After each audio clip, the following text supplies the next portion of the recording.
Warning. What you will see in the movie Pieces cannot be revealed, cannot be described, cannot even be imagined. And you don't have to go to Texas for a chainsaw massacre. Pieces. It's exactly what you think it is. Pieces. Absolutely no one under 17 will be admitted. All right, we're here for a very special 1982 video with 4 distinguished guests. We're doing one of the heavy hitters of 1982, if you will. All 4 of these gentlemen have done numerous commentaries, so I no need to say that. But first and foremost, we have Art Ettinger, editor of Ultraviolet magazine. How's it going, Art? It's going great. I'm excited to talk about Pieces. All right, next we have Troy Howarth. Wrote several books on Argento, Fulci, and Lenzi, and Bava. How's it going, Troy? Going good. I wasn't here to talk about Pieces, though, so I'm embarrassed. Next, we have Bruce Holecheck, who runs the blog spot Cinema Arcana. Happy to be back. Thanks for having me, and thrilled to be here with a panel of my peers to discuss one of the greatest movies ever made. And last, but certainly not least, we have Nathaniel Thompson from Mondo Digital. Also very happy to be here, and like Troy, I'm really excited to be talking about Aguirre, The Wrath of God. Oh, no. Those sloths, man. Those sloths. I haven't seen that movie since college. All right.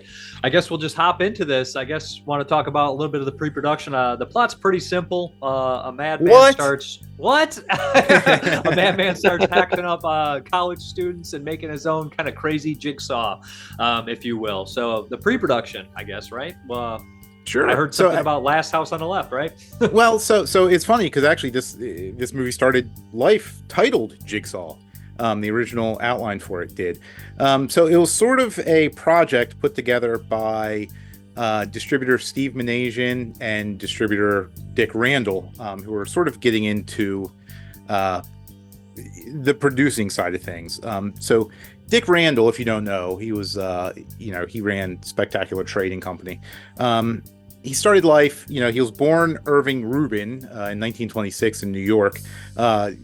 His entertainment career started as a joke writer for Milton Berle. He tried producing some Broadway plays. They kind of flopped. He moved to Italy, got into the distribution game, pushing some Mondo movies, things like Echo, he picked up and distributed, and Primitive Love with Jane Mansfield.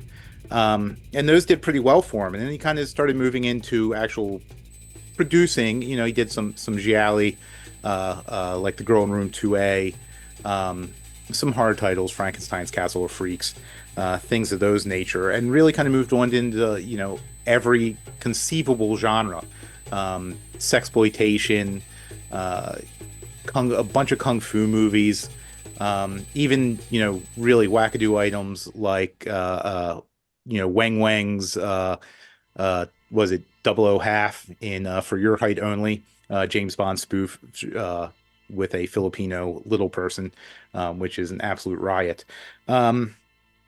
So, of course, with him being in distribution and sales overseas, he became involved with Steve Manasian over here. So Steve Manasian was a Boston-born guy who also got into film distribution. He was 1/3 of Hallmark Releasing, who really hit pay dirt in the 70s, late 60s, early 70s, with titles like Mark of the Devil. They did the tagline Rated V for violence, and they printed up all the vomit bags, and that was a big hit for them. He had some money in Last House on the Left. They owed Sean Cunningham some money based off of one of their adult films that they helped distribute. So they helped him fund Last House on the Left, and of course that became a big hit for them. And actually, the tagline they invented for that movie, just keep repeating, it's only a movie, it's only a movie, it's only a movie. They basically reused that for a bunch of their titles, stuff like Don't Open the Window, which was the U.S. retitling of Geordie Growl's Living Dead at Manchester Morgue. And yeah, so they sort of got together. And also Steve Manasian also later formed Georgetown Films, which his funding in that, working with Steve Cunningham again for Friday 13th. So he was, kind of like an uncredited producer. Sean Cunningham. Who did I say? Steve Cunningham. You Ron- made Steve Miner and Sean Cunningham into one. Ronnie Cunningham. Richie Cunningham. So, yeah, he had uncredited money in a bunch of the Friday 13th sequels. So he was kind of a big deal. So he got together with Dick Randall, and one of the products they were trying to put together was going to be Last House on the Left Part 2. Dick Randall had worked previously with J.P. Simon or Juan Piquer Simón, depending which country you're from, on stuff like Supersonic Man. So they tried pushing this Last House on the Left Part 2 script to him, but he didn't really like that. So he asked if they had anything else available, and they gave him this short treatment, 15 pages or so, for a project called Jigsaw, which eventually became Pieces. And J.P. Simon wrote the script from there.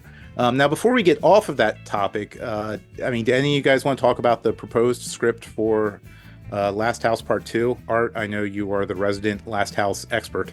Well, I don't know a ton about it. I think it's the same script that ultimately Danny Steinman, the director of Friday the 13th Part 5, was to direct.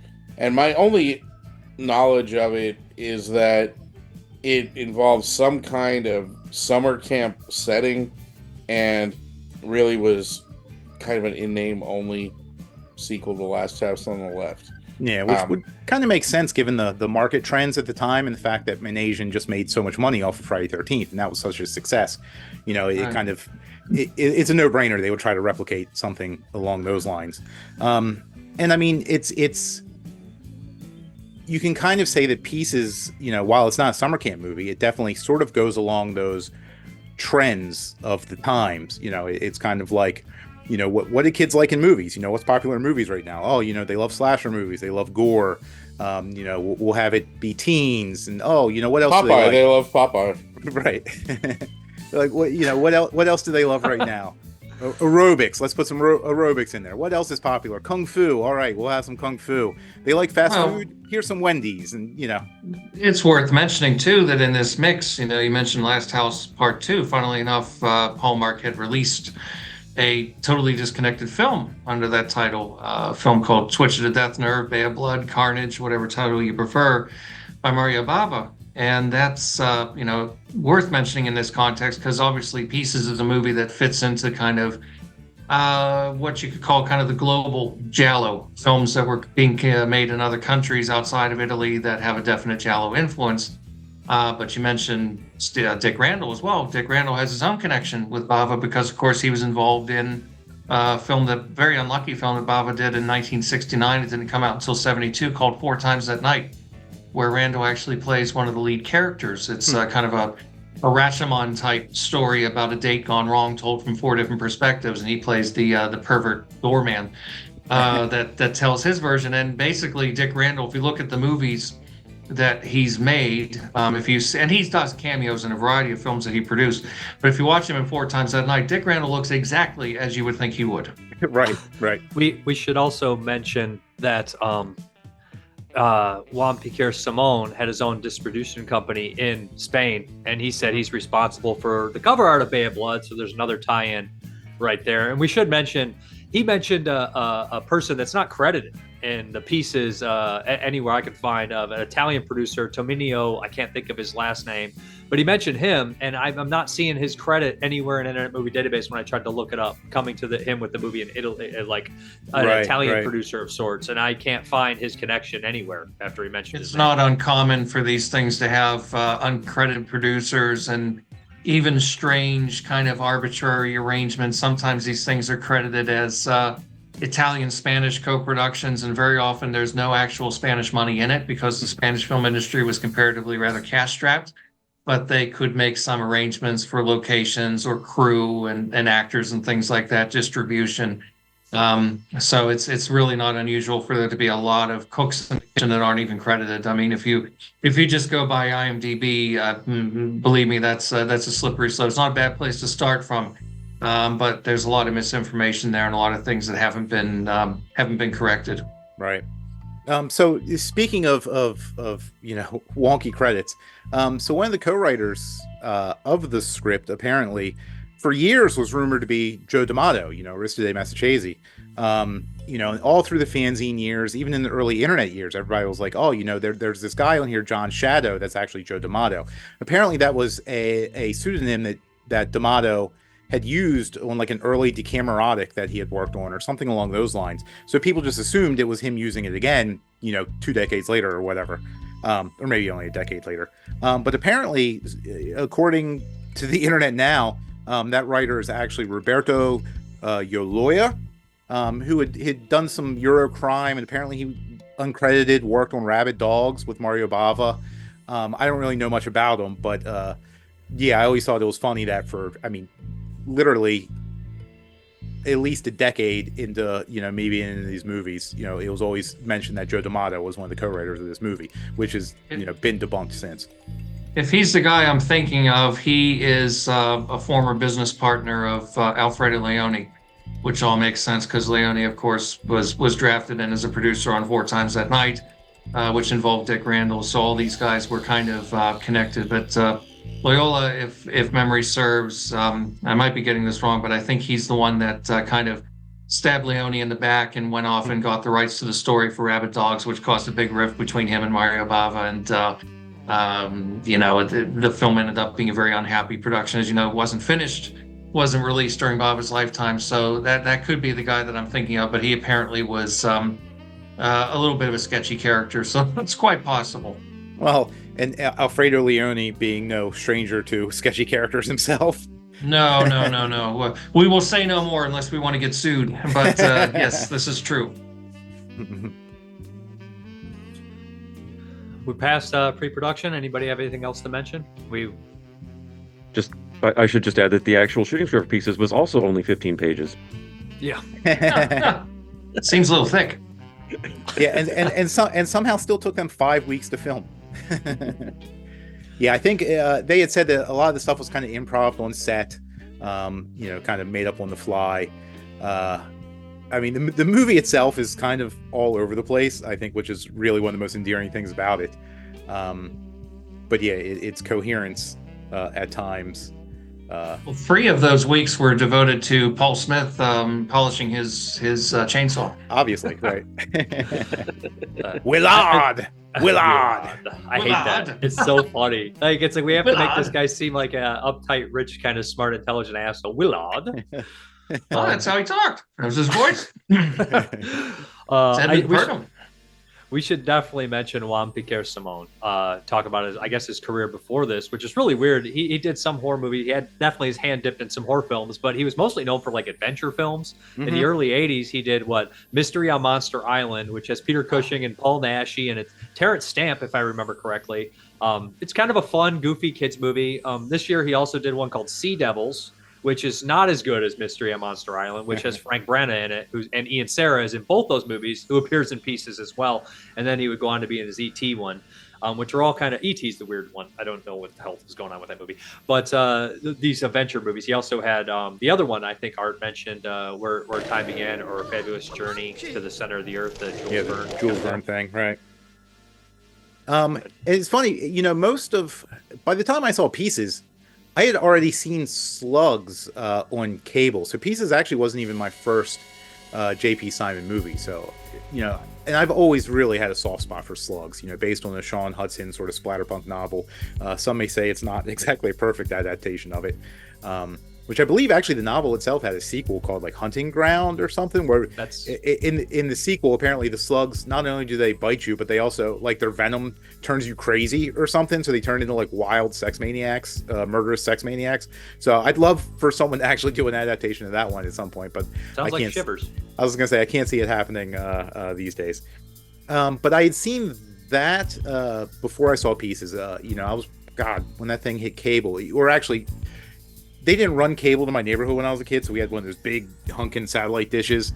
So we had a descrambler for it, and we used to get this pay-per-view station called Viewer's Choice, and they would play just the most ridiculous nonsense ever, just to have stuff on their channel.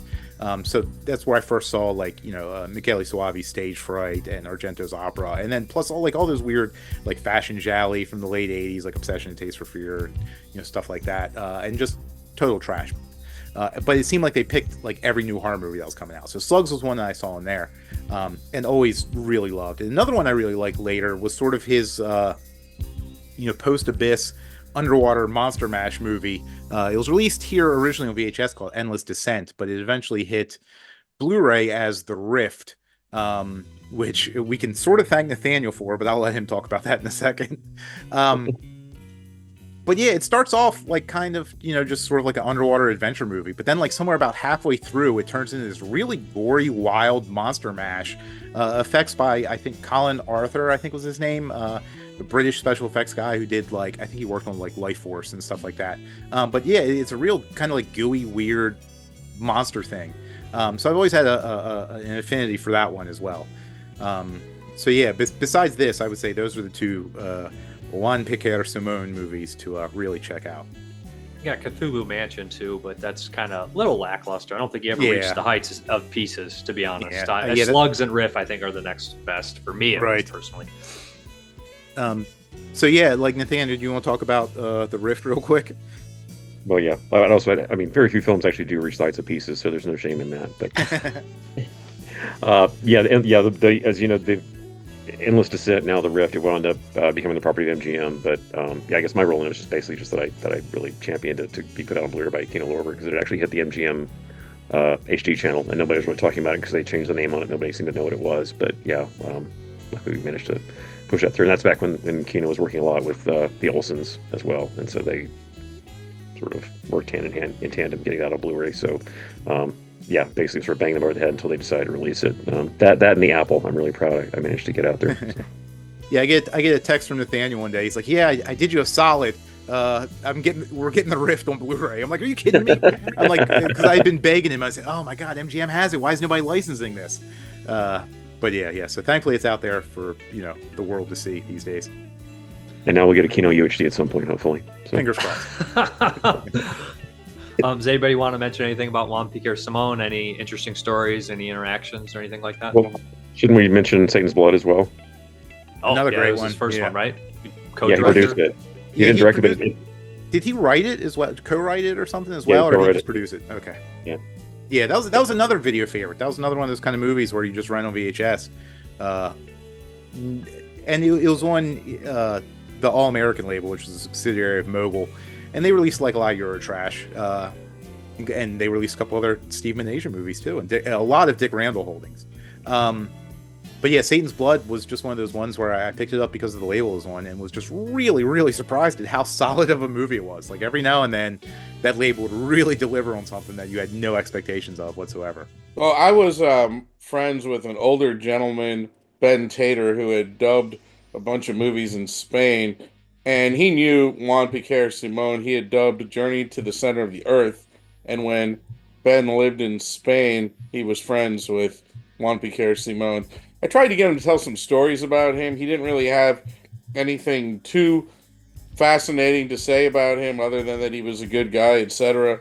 But one time when I was over at Ben's house, he got a phone call, and he's on the phone with a friend of his, and he says to whoever's on the other end of the phone call, "Here, say hi to my friend Art. I'm sure he'd really like to meet you." And now my interest level's high, because the last time Ben had done that, it was fucking Christopher Mitchum on the other end of the phone. So I'm like, this could be cool, right? So, he's like, talk to him. And it's fucking Jack Taylor. And like, I get to talk to Jack Taylor on the telephone. And, Ben knew Jack because they both lived in Spain at the same time. And also, Jack would always dub Paul Naschy's voice when Ben was working on Naschy movies. But so I say to Jack Taylor, what do you say to Jack Taylor? Like, hi sir, I love you. Like, what do you, you're just not. So I say to Jack Taylor, I was just watching one of your movies. And he's like, which movie? I'm like, Pieces. And he just starts laughing, just like, and he's just fascinated at the longevity of Pieces, and that, there he is in Europe talking to some weird kid on the phone who is still watching Pieces this many decades later. But even at his old age, like, that voice was like unmistakably Jack Taylor. What a voice. It makes a lot of sense, right? That he, in addition to acting, did do a lot of voice acting and dubbing, of course. But that was a cool little moment, getting to a phone interlude with Mr. Jack Taylor one day. So one thing I do want to get back to that Troy had mentioned earlier, I guess before we start breaking down the movie and discussing his cast and crew and stuff, is the influence of the slasher movie on the giallo in the early 80s. So, I mean, in the 70s, the thrillers, European thrillers, especially the Italian ones, were all considered, gialli. They were all influenced by, a myriad of sources. But during the 80s, the slasher movie sort of became prevalent. And, the Italians obviously are willing to jump on any trend that comes their way, as is most of the rest of Europe. So you started kind of getting these slasher influenced gialli or gialli influenced slashers coming out of Europe. Things like Tenebrae and Blade in the Dark, New York Ripper. So my question for the group, and I guess Troy specifically, considering you wrote a book specifically about gialli films that weren't from Italy, and which Nathaniel is showcasing right now. So do we consider Pieces to be a giallo, or do we consider it a slasher movie? I have my answer if you guys want to take a second. I would start by saying, and Troy's the expert, but I would start by saying, why must we choose, right? I think that the look on Troy's face suggests that he has a strong opinion one way or the other. But I think the success of the film in the United States and the era it was successful and the way it was marketed, and the fact that it's a body count picture, it fits into the slasher era, right? I think it's fair to call it a slasher film. But the gloves alone, how can you take the G out of it? So I don't know. I feel like it doesn't have to be one or the other. But I would certainly have included it on my list of all-time favorite slasher movies. Yeah, and I definitely included it on my list of all-time favorite slashers as well. The distinction I usually make, and Nathaniel calls bullshit on this immediately. So we've already talked about this. The distinction I usually make between gialli and slasher films is the motivation of the killer. Usually, to me, the gialli are more mystery based, and the killings are usually motivated. They're usually an attempt to cover up a crime or conceal some sort of piece of the past. Whereas slashers, to me, it's usually about somebody being there at the wrong place, the wrong time. Now, obviously, before your comments section lights up with people being like, well, what about this and what about that? I mean, obviously, there's going to be a million exceptions to this rule of thumb. So shut up, especially you, Nathaniel. I already named a bunch. Right, yeah. But as just a general rule, that's usually the perspective I take. But so Troy, what's your weight on this subject? Well, first of all, I agree with Art that not everything has to be, hemmed into one box, and it can only be this, it can only be that. I mean, many gialli are, they're mysteries, but they're also horror films, for example. I mean, Deep Red is every much a bit of horror film as it is a mystery. Mm-hmm. But I think, in my opinion anyway, and this is a hill I've frequently been slaughtered on, but I will stick to it. I think a giallo, really a true giallo, is an Italian film. It doesn't make sense to call films from other countries gialli in any more way that would make sense to call a German Western a spaghetti Western. For example, these terms have a certain, they mean something, and the moment we start to just apply them too willy-nilly, it kind of gets a little too chaotic. So I would say it's a slasher movie with a heavy-duty kind of giallo quality to it. 100%. It was definitely marketed in the U.S. as a slasher film because in America we never really knew about gialli until many years later. I mean, those films came out over here, but they weren't called that. Right. That was kind of an academic thing that came later on. So I think it's definitely true that it's one of many films. And you can also, another film from around this time that's very similar in many respects is Jess Franco's Bloody Moon. And that's another one. I mean, slasher, but it's also definitely got a giallo vibe. And like this one, it's just endearingly ridiculous and absurd and over the top and best approached as kind of a comedy. So yeah, I think it's fundamentally, it's a slasher film, but it definitely has a strong giallo influence.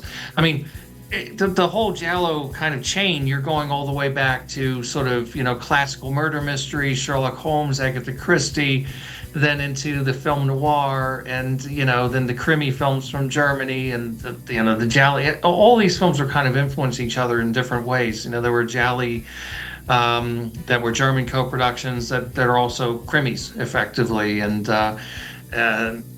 the slasher kind of aspect is obviously very popular. It's very much in the air in the early 1980s, thanks to Halloween and Friday the 13th and films of that nature. It's the big popular thing. So we're also seeing gialli that definitely have a strong slasher quality. You mentioned New York Ripper, definitely. And then a movie that's a really weird one in this context is Stage Fright, which you mentioned before, the Soave film, which I counted as a giallo, but yet it's not really a mystery. We know who the killer is.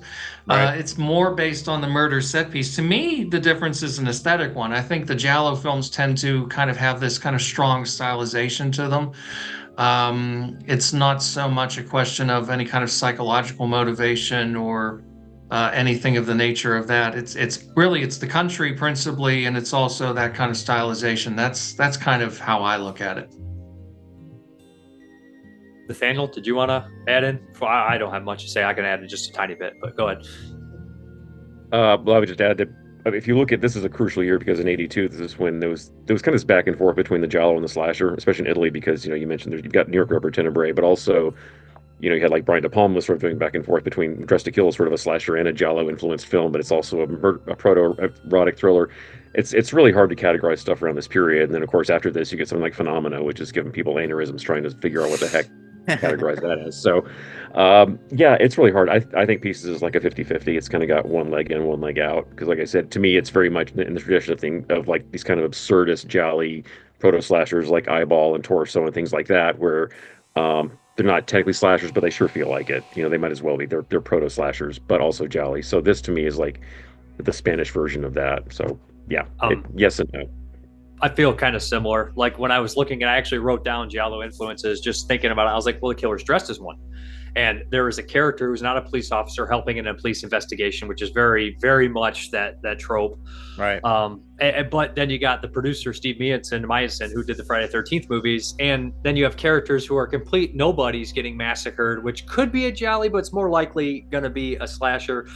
But he's killing somebody to cover up his... After he kills the first one, he kills the reporter, which seems more like a giallo thing to kill that character to get out of it. But then it's the same. I don't know. It's a mixture of both, but it doesn't really feel like stylized like one. It doesn't have the finesse of one. It's more like a slasher. Yeah, and it's funny. It's funny because JP Simon, Mr. Simón himself, did say that the look of the killer, actually, he didn't even describe it as being influenced by the gialli, even though it's really a gialli outfit.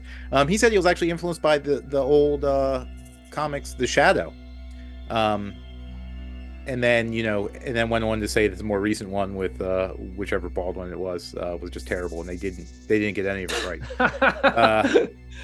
Well, that's always the thing with these things. We always think that so-and-so is influenced by this and so-and-so is influenced by that. And it's not always the case. It seems like it. Right. But ultimately, it's not always true. Like Brian De Palma has always been very insistent on the point that back in the 70s, he said Scorsese showed him things, like Bird with the Crystal Plumage and a couple of those earlier giallo films, I would imagine Blood and Black Lace. He said he didn't really care for them very much. And so it wasn't something he was really influenced by. I think Scorsese took more from those films, but nobody ever talks about that because Scorsese doesn't make that type of picture. But because De Palma makes these types of films, everybody says, oh, he's just knocking off Argento, he's knocking off Fulci. Whereas to me, I see Tenebrae as being Dario Argento's version of a Brian De Palma movie. Right. It's sexy in a way that Argento's earlier films are not. So that to me, it seems like there's a dialogue that goes on. And I think sometimes it is just true that sometimes people have similar ideas without really being specifically influenced by them. I mean, it could be that Simón never really saw any of those films. He may have seen some stills. He may have seen a picture of an Argento character, dressed in the black, outfit with the hat and all the rest. But he may not have done it. It is equally true. Yeah, he could have just been thinking of something like The Shadow. And I who knows? It's one of those things, you can't always take people at their word, but it is possible that things just happen accidentally. I think we should probably mention. Oh, go ahead. The only other thing I was going to mention is, when we are talking about the, whether or not it's a giallo or not, or both the giallo and the slasher, its original Spanish title is definitely giallo-esque. Was it 1,000 Cries has the night? The night has 1,000 screams. Right. Is one of the translations. Yeah. So I mean, that's very giallo. Very similar to the 1969 Spanish horror film House That Screamed, which has a very similar ending to this movie. So it all plays into that. So maybe lifted from that that's one. Another Spanish movie that has a giallo flavor to it, and it feels like a precursor to Suspiria. Yeah, that's a great I always thought Mil Gritos Tiene la Noche, translated to Senor Don Gato, had a cat, but apparently it's The Night Has 1,000 Screams. We can only wish. So as far as more people in the crew are concerned, you'd mentioned usually a composer. For the Spanish version, there's a composer, but for the other versions, it's not really. So that'd be more like a. Right. So I know Nathaniel probably more on that stuff, or Troy, whoever wants to go. Well, I'd just say right off the bat, Nathaniel certainly can get into the particulars because he's Mr. Soundtrack. But what I find interesting is that the international version that most of us know, and I think probably most of us prefer, the music score, which is drawn from the CAM library, which has led to people saying, "Oh, CAM is a pseudonym for Fabio Frizzi," and no, it's a music library. Right. So they had an arrangement going with them, and they were able to pull music from that particular source. That gives it the sound of a giallo because it's Italian music. So definitely that aspect of it comes across much more strongly. Whereas if you watch the movie in Spanish, I don't think it's as effective with that music score. I mean, I can't remember the name of the composer off the top of my head, but I don't think it certainly doesn't have that same flavor either. Yeah, I agree. I've had this Blu-ray since it came out. I had the DVD since it came out. I've never once listened to it in Spanish. So I literally tried to pop it on just for, this, and I couldn't do it. That sort of, piano score, it was just really repetitive. Like, it just didn't feel right to me. And I don't know if that's just the curse of having seen this movie a few dozen times in its the version I'm used to. But yeah, I will turn over to Nathaniel. Well, I should add, this is jumping ahead a little bit to talking about how we found the movie, but as you may recall, if you were an 80s VHS kid, this got released by Vestron on tape back in the day, but there was also a Mexican tape. And I was really surprised because I grew up in Atlanta, and we would actually, since we were sort of, down south, we would get a lot of tapes, like the Spanish-speaking areas of town would get a lot of Mexican and South American VHS tapes. I know even Research Miami would write about all the Venezuelan tapes they would get, but we got a lot of that stuff. We'd have to hunt it down. You'd have to go into the Spanish-speaking neighborhoods. But I was getting some Mexican food with some friends, and I went to a video store, and sure enough, I saw, there was, Mil Gritos Chile Noche, and I was like, oh my God, that's Pieces. That's the Spanish one. So I took it home. And I can't speak a lick of Spanish, but I just wanted to see it. I popped it in. At first, I noticed obviously the opening. If you watch both versions, the opening is cut completely differently. The editing is like very, very different. But then that score kicks in, and I was like, "What is this? This is not the music I'm used to." Because this was pre-internet. I mean, we had no idea that there were two different scores for this, and I was like, "What? There's a composer credit. It doesn't say CAM anymore. What's going on here?" And then I was like, "Yeah, this doesn't feel right at all. Like, I couldn't quite gel with it." But yeah, it's Libidor Pastor, I hope I'm saying that right. But he only did a few of J.P. Simon or Simón films after this, Extraterrestrial Visitors being the only one that I think has a CD release because it's in the Severin release. It's an EP that they put out on vinyl. But yeah, there's been no release of that particular score, but we have had multiple soundtrack releases for the international soundtrack, which is, as we all know, is much better. But uh, as you see in the credits, that credit to Cam is not unique to this film. Also, for example, if you're a Paul Naschy fan, you saw it on The Craving or Night of the Werewolf. It's on that one. But yeah, Cam would just sort of open its vault. So that's why you would suddenly hear like Stelvio Cipriani tracks would start popping up in everything, like in the 80s. And you're like, why am I hearing Tentacles for the 900th time? I fucking hate that. Yeah. Well, and this came up recently, and Nathaniel and I were doing a commentary for something. I can't remember what movie it was, but we were talking about, you know, there were a couple of late 60s Jess Franco movies that for years and years we were familiar with the export versions, which had the German music scores by Jerry Van Rooyen, the Two Undercover Angels and Kiss Me Monster. And if you watch the Spanish versions, they have very different Spanish music scores. And I suppose Franco was probably much more involved in that particular mix and much more involved in that particular edit. But man, it just doesn't, it's not the same. I like that German music so much better. So it's weird how that happens sometimes. Right. Yeah, I really kind of think maybe this would be a good time, given Nathaniel's story that has my gears turning. That kind of shit thrills me. That you found a Spanish language pieces tape back in the day. I know that in my collection I have a French Canadian pieces tape, which is pretty neat, but certainly does not have that soundtrack.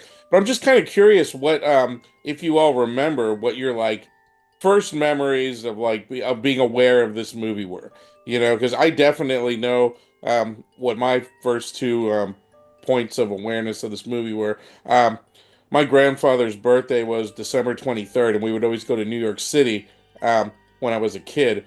And I swear up and down that one year I saw Pieces on a marquee on 42nd Street. One of my only childhood memories. I think my mom was getting tickets to a Broadway show or something. And looking now at the play dates, it did come back in December of '83 on 42nd Street in a double feature with Christine. And that's likely when I saw the name on a marquee. And it just kind of hung with me, Pieces. And then the following year, actually April 18th, 1984 is the exact date, Vestron Video. And that's really early, actually, for when you think about the history of home video. That's over a year before Vestron released Last House on the Left in May of '85. They released 3 titles on April 18th, '84, which were Pieces, Mortuary, and The Children. And they had they marketed the 3 of them together. And we had this grocery store. We didn't have a VCR yet until 1985. But there was this grocery store chain in my hometown, Tops. And they had this weird little kind of console where they had these little index cards that had like these hard cardboard cards that had replicas of VHS boxes. And one of the movies they had for rent at this grocery store was Pieces.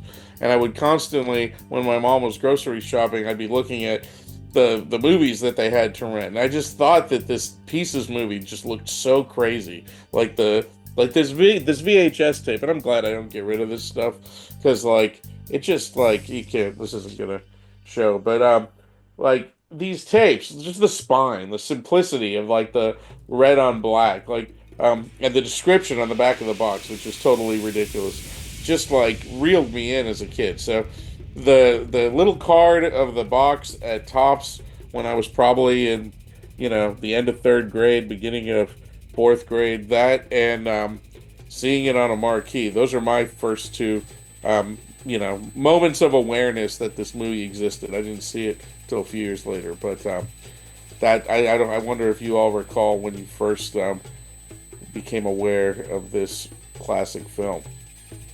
Yeah, my first viewing of it, and I had no prior awareness of it other than seeing it on the video store shelf, was just a random rental. I was probably 12 or 13, so this would have been 89, 90-ish. And at the time, for the most part, at that age, I was still what I would call into Fangoria horror. So it was pretty much whatever Fangoria was pushing at the time, whatever the big studio movies were. Or sometimes they would talk about, smaller scale things. But I had no reference for Pieces whatsoever. At the time, I loved studio slasher movies or whatever. So just going through the, video store, just, this movie, I the fact that it probably referenced, Texas Chainsaw Massacre on the cover, the tagline being, you don't have to go to Texas for a chainsaw massacre. I mean, that kind of can't help but get your curiosity going. So I just randomly rented it one night and was just, at the time, I was probably less blown away by anything than the gore. Just the fact that it's super gory really helped. And then over the years, obviously you kind of grow an appreciation for pretty much every level of the movie.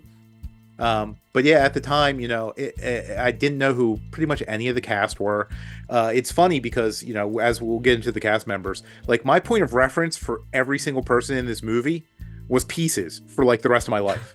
Like, anytime Edmund Purdom comes up, oh, Pieces. Christopher George, Pieces. Lynda Day George, Pieces. The only one that wasn't was Paul Smith, and I knew him as Bluto in Popeye because me and my sister used to watch that all the time as kids. But literally, like everybody else, Pieces was my main point of reference for them. Bruce Lee, Pieces. Bruce Lee. Bruce Lee, sorry. I guess I can go pretty quick on this one. This was probably my grandfather used to record tapes a lot. I probably saw this tape in the video store when I was really young, but there's no way I was going to be like, Ma, let me rent Pieces when I had a chop. She was not going to go for Pieces. So when I was probably the late 90s, actually probably the first time, probably when first got a DVD player, my grandfather would bring down those shitty diamond DVDs.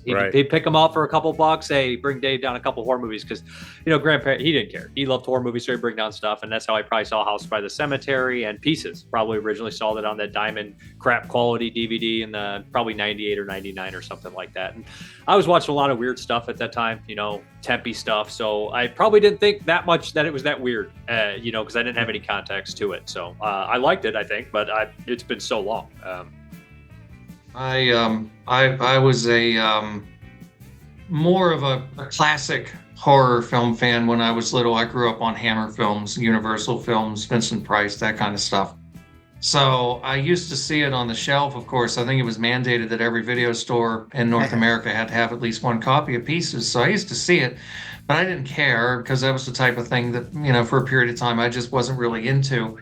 Then in the mid-90s, I got really heavily into Italian horror films and became really obsessive about those films. And all of a sudden, this movie that was on the shelf at the video store was like, oh my God, Christopher George, for me, is Gates of Hell, City of the Living Dead.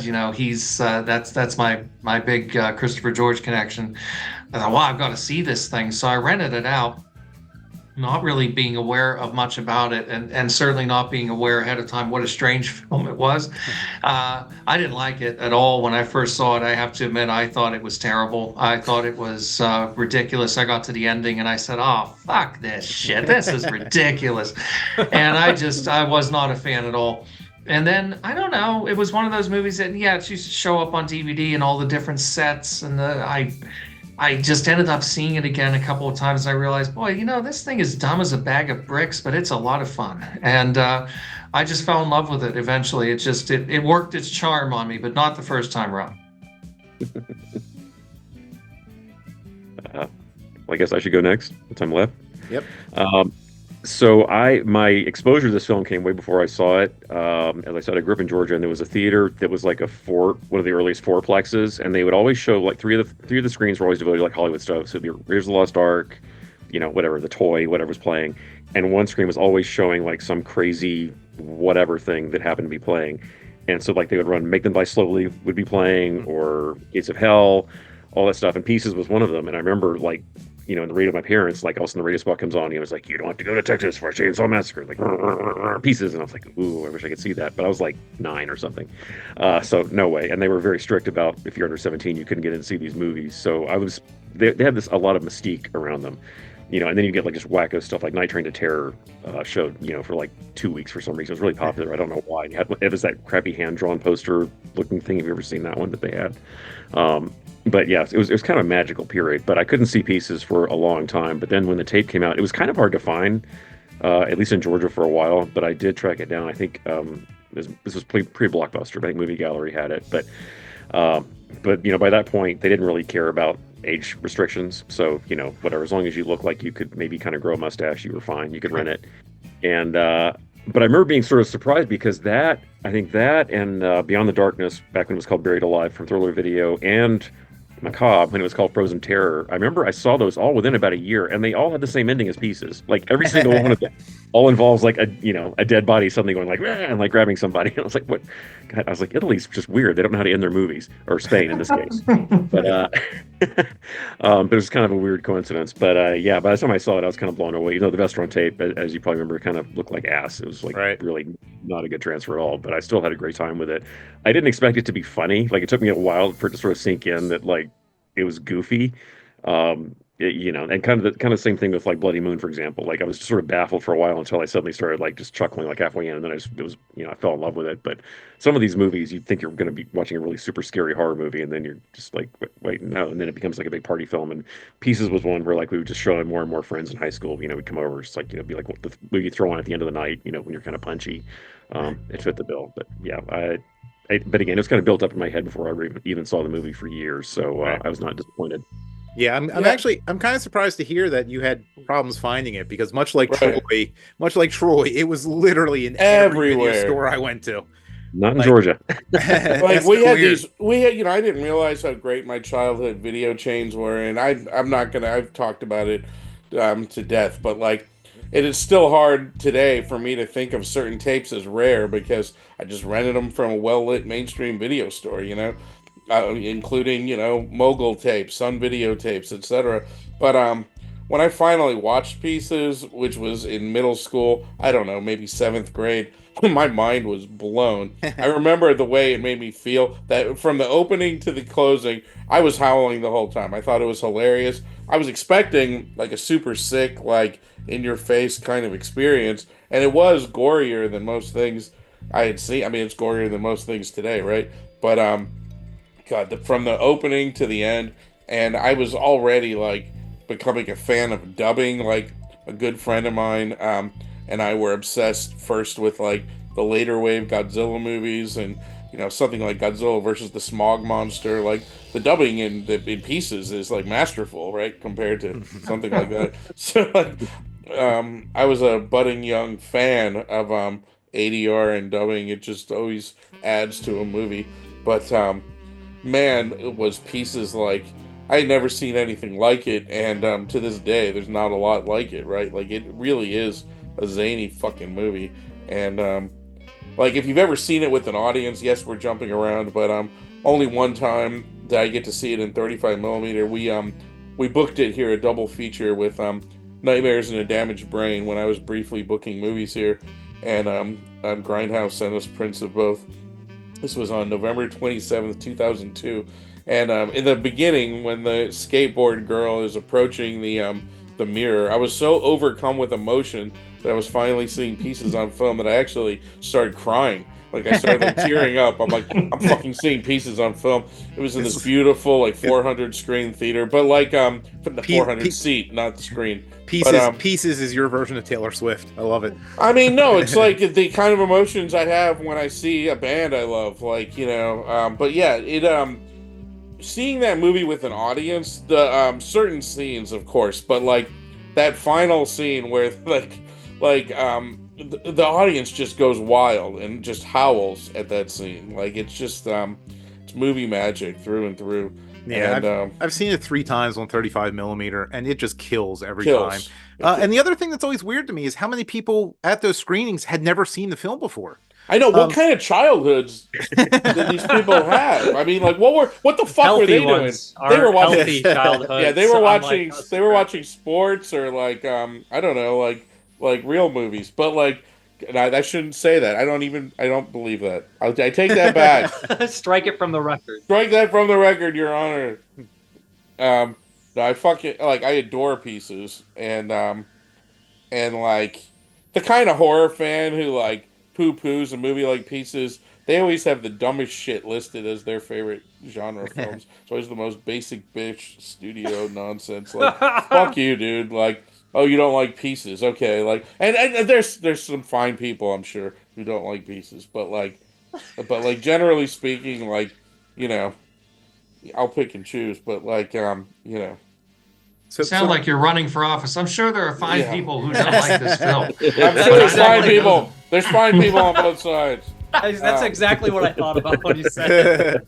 I just don't know why I can't get people to catch on to my brilliant term for people who don't like Cannibal Holocaust. There's an obvious thing that you call them. You call those people Cannibal Holocaust deniers. Exactly. And no one will adopt that. And you make a shirt, I'll wear it. Why? Like that guy's a Cannibal Holocaust denier. We should all be. You don't. What? That guy's a what? Like, he doesn't believe in cannibal. This video is don't say that at the mosque. No. So before we get too far removed, which was like 10 minutes ago, talking about the soundtrack. So Nathaniel, what other now with this score the score we're all familiar with being from the Cam library, now the Cam Sugar library, which is actually releasing some pretty cool compilation CDs. They just put out like an Italian crime one like not that long ago that I loved. And the horror one is fantastic. Yeah, Para or whatever that one was called. Yeah, fantastic. But so watching it, there's obviously several cues in it that I recognize from other movies. Like the main one being, I recognize music from Joe D'Amato's Absurd or Monster Hunter, as we know it on VHS. What other movies does Ring of Darkness, right? Yeah, Ring of Darkness is the other one. Yeah, there's a lot from Ring of Darkness. What's really cool though, because they released the Absurd soundtrack has been released in its entirety. First it was on vinyl with a really killer cover. If you don't have it, it's amazing. And then they put it out on CD. Pieces is interesting because if you get the CD, it's been out a couple times, then they put the vinyl version out. I think Arrow did that. If you have the Arrow video one, it was great because they didn't just do the puzzle, the grindhouse do, but they did it with like in a wrap box, like what's in the movie. I think there's like a full vinyl in there and everything. But if you listen to the soundtrack that has been put up for Pieces, they went back and they pulled the session tapes, so you can actually hear the composer Colin Recordio like calling out the orchestra to start for each track. It's amazing. Like I was like, oh, this is so cool. So even if you think you've heard it on the Absurd soundtrack, get the Pieces soundtrack because there's like a lot of stuff in there that just kind of blows your mind. And Fabio Frizzi actually is part of the soundtrack, but it's not a soundtrack cue. It's just a random piece of library music that he wrote as well. So, and you said that's during the aerobic scene? Yeah, it's the aerobic scene. Yeah. And so it's kind of a hodgepodge of tracks, but it kind of works. But yeah, if you're a fan of Absurd, then it's a little disorienting when you watch Pieces because you suddenly start hearing these tracks, or vice versa. If you go back and watch Absurd after Pieces, it kind of messes with your head a little bit. Especially since Edmund Purdom is in both. Yep. That's right. Yeah.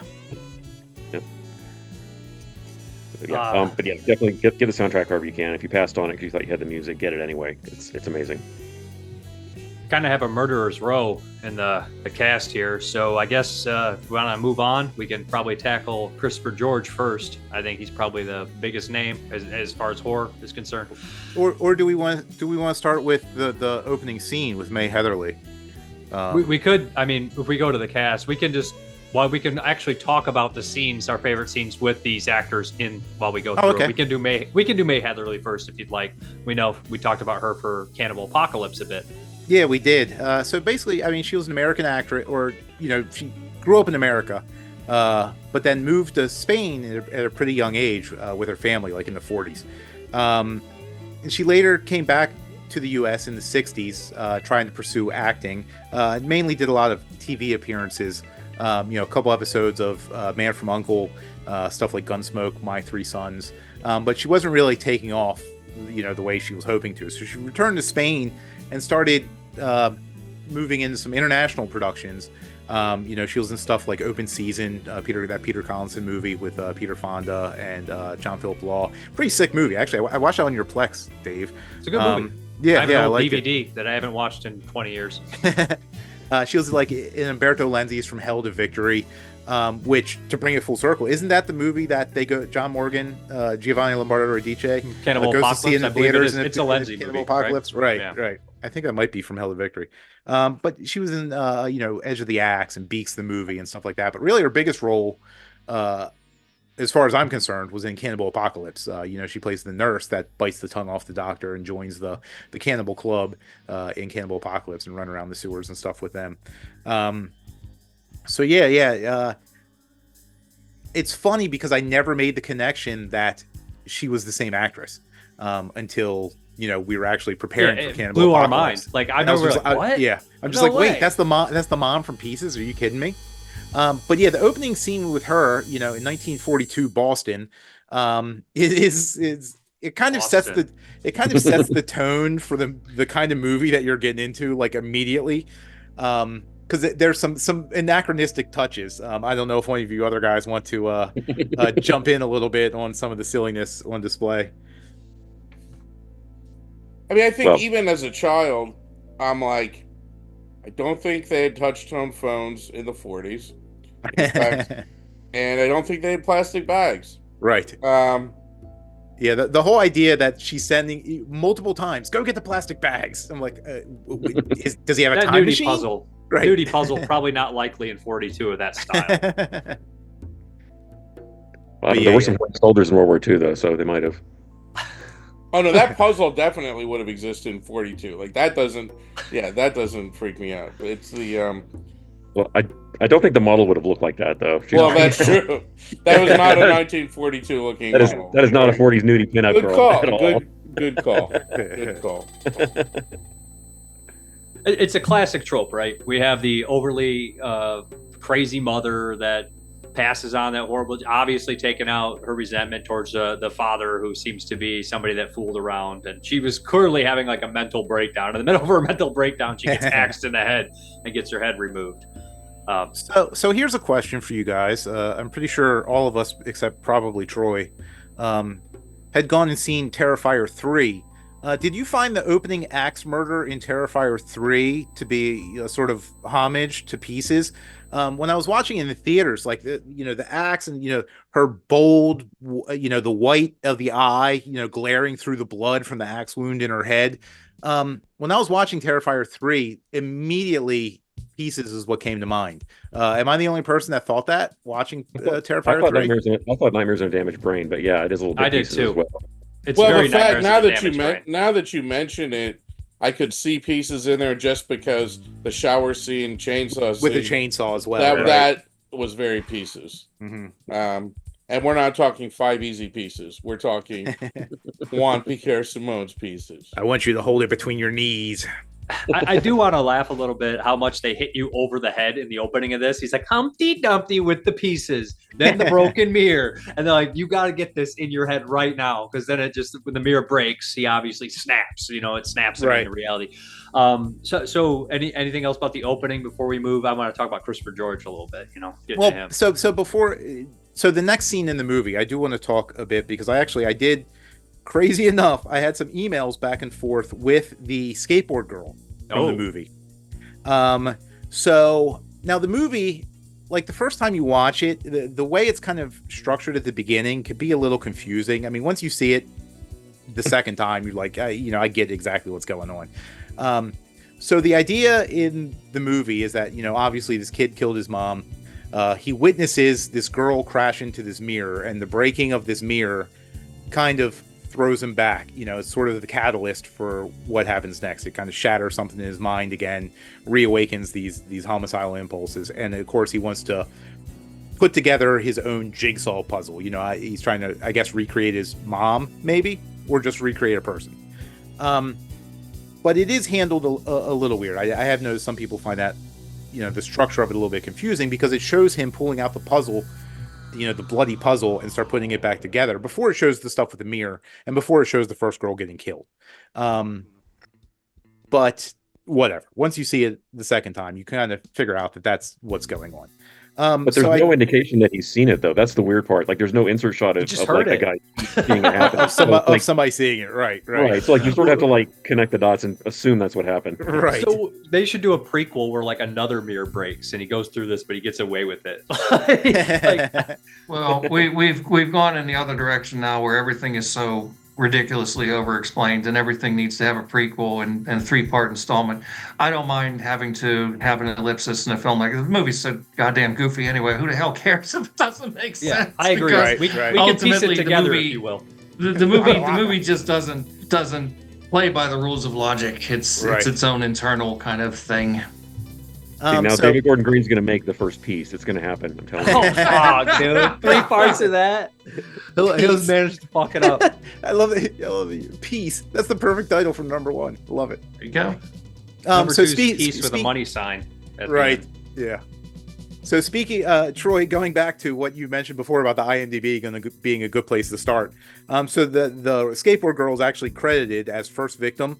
IMDb credits her as an actress named Roxana Nieto, but that's not true at all. So the woman's real name is Joanne, and she basically was somebody else just around. They asked her if she wanted to be in the movie. She said sure. She said she had absolutely no idea how to ride a skateboard, and in most of the shots, she was actually just being pulled along the camera rails on a piece of wood. They were just like dragging her down the wood. So when she's like, "Whoa," I believe it. Yeah, she's not on a skateboard at all.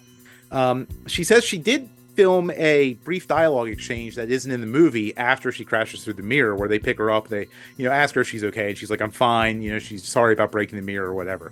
So that got lost to time, which doesn't sound like it's exactly necessary.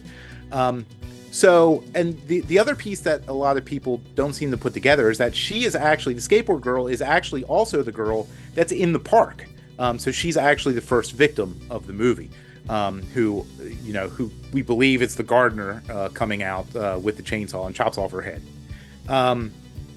She said to do that. So the finished film kind of shows the aftermath footage of her body laying there, no head, big stump. So basically they built a sort of raised platform, cut a hole in it, put her head through it, and then did a neck piece to look like a severed head. However, they did film a reverse of that as well, where she was on the other side with her head sticking out through the hole, with a neck appliance on, making it look like she was the severed head there. And photos of that, she sent me some behind the scenes photos of them setting that up, and I'll send those to you, Dave, so you can add them in here. Put them right here. But that also ended up in the publicity gallery for the film, which is weird that they would go through all the the hassle of putting together this special effect and then not use it in the finished film. And based on the photos, it actually looks pretty decent. It was good enough for the publicity stills. So you would have thought that it would have actually been in the movie itself, but not so much. And then her final appearance, she's actually with her being the first victim, she's the head that's cut off. So she's actually the head of the Frankenstein body. But in being that, she actually points out, kind of an amusing continuity error. So at the end of the movie, when Frank Braña leans on the bookcase and it swivels around and the body falls out, in the very first shot of that, it's her, made up to look like this corpse, this reconstructed corpse. The second shot, it cuts to a different angle, and as she's falling, the top of her, her dress gets ripped off, and it shows her topless. She didn't want to do nudity, so apparently they plugged in another actress that would show her top, threw a just ratty ass wig on her, and like literally from that first shot to the next, it's 2 different actresses, with just one with a bad wig, and she's the one that falls on Ian Serra with her boobs out. So it's really funny.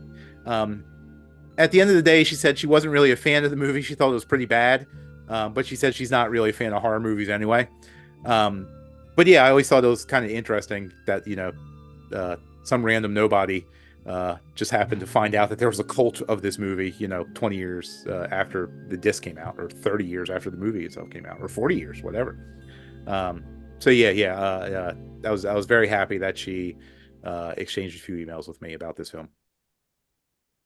Now, she was actually Spanish too, because Juan Piquer Simón was responsible for picking up all the other kind of Spanish actors in the area. He could pick them, but like Edmund Purdom and Christopher George and Paul Smith came with the producers. This is the weird part. She's American, and I know they said they did some secondary shots, some second unit stuff in Boston that that J.P. Simon didn't film and wasn't involved in. So I believe she was part of that. Really? But it seemed like a lot of stuff for them to film without the actual director there. But it'd be kind of indicative of some of these piecemeal productions that Dick Randall and them have put together. I mean, you know, we could spend an hour just talking about the production of Don't Open Until Christmas, and like the clusterfuck that was. So there's a chance that they shot that scene in Boston when that door initially opened and you saw her, and then somehow they recreated the set when the boobs were out, and she fell first or they got a different actress in Boston. You know what I mean? You're thinking, I don't know. Spain. That's just so strange to me. Unless maybe she was American and just happened to be in Spain at the time. It's strange. Right. Yeah. Maybe I should have been. Maybe she could have been in Spain. Right. Yeah. Maybe I should have clarified that 10 years ago. Too late now. Well, on the audio commentary moderated by Callum Waddle, Jack Taylor seems pretty skeptical that anything was shot outside of Madrid. And you know, Jack was certainly around at the time of the shooting of the movie, and you know, anytime Callum mentions it possibly being shot elsewhere in Spain or in Boston, Jack's like, I don't know, I don't think so. So yeah, I mean, they would often say this on these kind of Euro productions, you know, location filming. And sometimes it was just a question of grabbing stock footage from a library and inserting it in. So yeah, technically there's some American footage, but sometimes they did, sure. Like Fulci would go over and do actual American location filming on his films. But they were pretty big budget films compared to something like this. I would be surprised if there was a lot. They may have had a second unit or something do that, but I'd be surprised if there was much. Yeah. So finally ready for Christopher George? Sure. I mean, we're going to talk about his horror film. I know he has some previous history, but I'm mostly familiar with his horror films and his exploitation films. I mean, he's an actor who was very much linked to John Wayne in particular, right, and to Westerns. And he was part of a not very fashionable, well, still not fashionable, kind of contingent of right-leaning actors in Hollywood during that time, particularly during the 60s and 70s. A lot of actors who were linked with John Wayne and had political sympathies with John Wayne weren't exactly super popular. So he was a popular actor in a variety of films, a lot of Westerns, did a lot of TV shows. Obviously, was very successful, was well known. But like a lot of people of that generation, ended up going over to Italy and Spain and doing a lot of genre stuff during this time. And George kind of has a fascinating cluster of kind of grubby horror and exploitation films from really principally situated at the very end of his career in the early 80s, because of course he died very young. Right. He had been in an accident years before and on one of his TV series, and had never really quite recovered and ended up dying of I believe it was a heart attack. Yeah.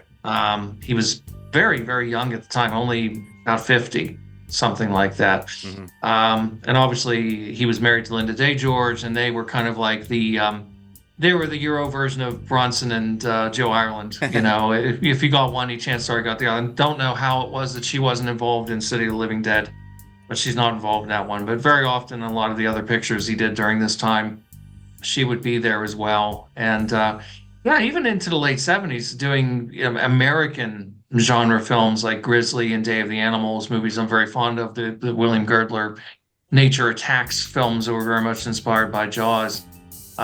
But yeah, during the early 80s, you have him in films like this, of course, and City of the Living Dead, and a bunch of other ones, oddball little films that are sometimes not always necessarily the best use of his talents, but he's a great presence in them because he brings this kind of wry, sardonic humor to them. And I know that on City of the Living Dead, he and Fulci didn't get along particularly well, and I think it was probably because Fulci would have sensed that he thought it was all just a load of shit. I mean, he probably thought, oh, this is ridiculous. He just, he kind of goes through the movie with this kind of wry, sort of humorous kind of quality that he brings to his role, which I think works really well. Mm-hmm. But I suspect it probably grated on Fulci's nerves a little bit, so they kind of clashed a bit. And he does that same thing here in this movie as well, where he's playing a police inspector, who's terrible. He's terrible at his job. He accomplishes very little, and he just stands around chomping on a stogie and yelling at his assistant, played by Frank Braña, a lot. I think he's a lot of fun. I really enjoy him in all of these films, and I often wondered what would have happened to him if he would have lived a little bit longer. What would have happened with his career? But at least he fit in some really interesting stuff in the last stages of his career. Yeah, I do really like him in this as well. And like you said, he's just like the laziest police inspector ever. Like every time he gets a call about something, he's like, get that college kid to do it, and keeps like every time he turns around, right, he keeps sending Ian and Serra to go do whatever. Just like worst police force ever, right. ever. First of all, the tennis, the undercover tennis player, and a student. It's absurdity. Right. Like, what the hell kind of police sting is that? Like, we're going to send an undercover tennis pro to the, It's probably more intelligent than what actual police would have done in that scenario. I looked over at him, and he was like... But yeah, I guess Chris George is big. I guess he hit it big originally with Rat Patrol, the TV series, and then like in movies, like you said, John Wayne stuff. He was in El Dorado, which was one of multiple Rio Bravo remakes that John Wayne starred in. None as good as Rio Bravo. But and actually, it's he had worked with Lynda Day George on another movie whose title I can't remember. It was like The Rain People or something weird like that. But they had actually met. They actually got back together on Chisholm with John Wayne. Another thing he was working on. That's where they kind of became romantically involved. And then they went from there. And like you said, they were pretty much inseparable after that. Another thing, unless do either of you other Art or Dave or Nathaniel, do you guys have anything to throw in about Christopher George before I mention one more thing? Well, just that, like, at least to me, when I saw Pieces and Gates of Hell, I had known him because as a kid, I first saw him on Wonder Woman, that he played the Nazi ones. But like he and Lynda Day George were on like a ton of episodes of like The Love Boat and Fantasy Island. Yeah. Like they were, and then they also did separately. They were on Brian Clemens' Thriller. They did some of those. Mm-hmm. But it's like, to me, he was a TV guy. He was like John Saxon, James Franciscus. Those were all guys that I saw on TV. Like they were like the guest stars you saw popping up. So to me, he was like that. So to answer your question about if Christopher George had lived longer, what would have happened? I think John Saxon would have just gotten a lot fewer roles. But I watched an episode of The Love Boat recently just because I saw Christopher George was one of the guest stars. So, well, I have to do it. So I suffered through it just for him. So Art, did you want to mention anything? Were you going to mention any of his? I just want to brush over his 80s run real quick, his early 80s run, unless anybody else got something. So one thing I did want to mention about him in the 70s, I think it was the 70s anyway, he was seen as sort of like kind of like a rugged sex symbol as well. And he was well known to the point where he actually did a nude layout in Playgirl magazine. And if you Google the pictures of those, they are fucking fantastic. It's basically just him sitting there eating a watermelon with his dong hanging out, and it makes as happens. Right. I'm like, that was somebody's idea of what like pure machismo was in the 70s, just chomping on a melon with your dong. Are you going to disagree with this? I can't. All right, better than Zardos. Can I tell my Academy research story about the Playgirl? Yes, please. So at the Oscars, they have a big film research library that I use a lot, and I was doing some legwork for a commentary for a movie called Tiger by the Tail that he did, and so I pulled, I went to the desk and I was like, okay, can you pull the Christopher George files? They hand me the stack of files, and it's like a big research table, all these film historians are sitting around doing research, and I sat down and I pulled up and I slotted all the articles out, and sure enough, they had actually clipped out his Playgirl spreads at the top. It just went sliding across the table right in the middle. Christopher George, like, his dick out, like, and all these other film historians looking at me like, what? And I was like please tell me it wasn't sticky. Thank God they were not stuck together. But yeah, the things you find at the Oscars, though. Right. The other people at the table were like, man, that was a dick move. Just quick, his 80s run is besides the girlish stuff in the 70s. I love Day of the Animals, just have to mention that's one of my favorites. But when we get to the 80s, we have Exterminator in 1980, City of the Living Dead. We move to Graduation Day in 1981, and then another 82 favorite. We have Mortuary, and of course Pieces. And this is kind of where his life would end. What did he actually die in 83? No. He did die shortly, I believe. Interestingly, as I said before, Vestron released Mortuary and Pieces on the same day, and on the back of the Pieces box in the plot description, the only like citation to another movie, it says Christopher George in parentheses Mortuary. Right. I always mix up Cross-marketing. Mortuary and Mausoleum, but I know they're very different films. I used to do Funeral Home and Mortuary. Right. Yeah. Mausoleum's the best of the three. Yes, agreed. Agreed. Oh, do you think? But how do you think it's paced, Nathaniel, compared to the Holland? They're all paced better than Mortuary. I'll tell you that. They're all paced better than Anthropophagus. No. Oh yeah. You don't like 80 minutes of Greek travelogue footage? Nope. Love it. I mean, we kind of brushed on Lynda Day George, but a lot of her movies are with Christopher George. So before you all start with your semi-interesting, also known as kind of sort of boring factoids, I got to meet Lynda Day George at a convention, and we've all met a lot of people, right? And we're all kind of jaded. Maybe jaded's the wrong word, but like, I don't get like that emotional anymore usually when I meet a celebrity. And Lynda Day George, not that long ago in the grand scheme of things, it was the April 2018 Chiller Theater she appeared, and I was pretty fucking excited that I was going to get to meet Lynda Day, but I didn't know what to expect. I didn't know anybody who had met her. I didn't know like how she was going to respond to me like throwing down a pile of Pieces posters, and like, because I had to pare it down. I brought two Spanish, each of the two main Spanish one sheets, the US one sheet, and a Vestron video one sheet. So I think I had her sign 4 items, right? Which at a convention these days cost approximately $6 million to get 4 items. But no. So the first thing I noticed, and so at conventions, I'm sure you've all done this, where you sort of first kind of look at the guests from afar, kind of like zoo animals, right? Like you're like observing them, and you're like, what is Lynda Day George? And she just seemed to be in kind of a good mood, and she had someone with her that appeared to not be like just a handler, and like it turns out that person with her was her daughter, who was very cool. But finally I get up the nerve, I think on day 2 of Chiller, to go meet Lynda Day George. And when she saw that I was a Pieces fan, she just like immediately started laughing. She was like super enthusiastic.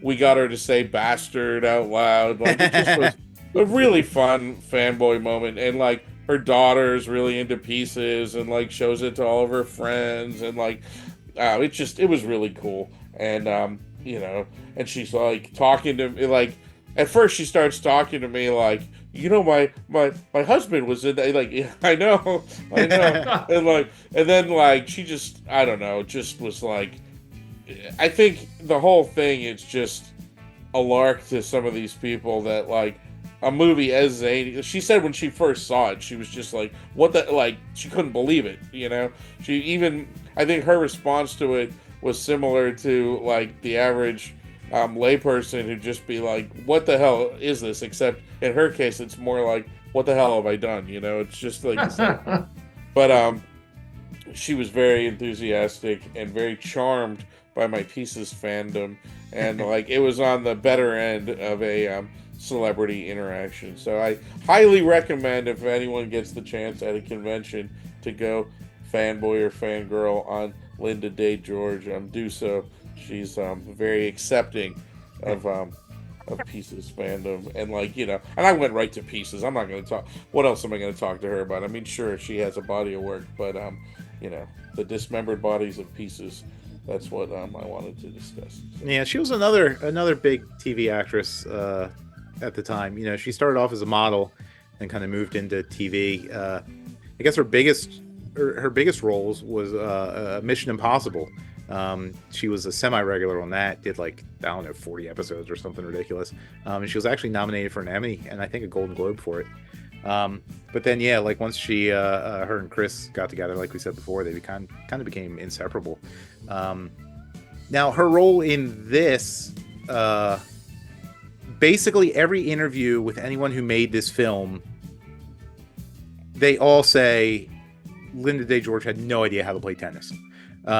So like you watch the film and they're just lobbing these tennis balls fucking anywhere. So it's pretty obvious that they had no idea what they were doing. But to me, that's just another part of the movie's charm. I love the crowd is selling it. They're like, ooh. Like, see Edmund Purdom doing this. He's like, no, it's like so bad. Right. They're doing that, but every shot the ball's like going way up in the air. Like the idea that no one involved knew how campy it was, like bullshit. Like that scene, the way it's put together, it's like they were having fun. They had to be, right? Like there's no way they were like, let's try to get this as serious, like, yeah.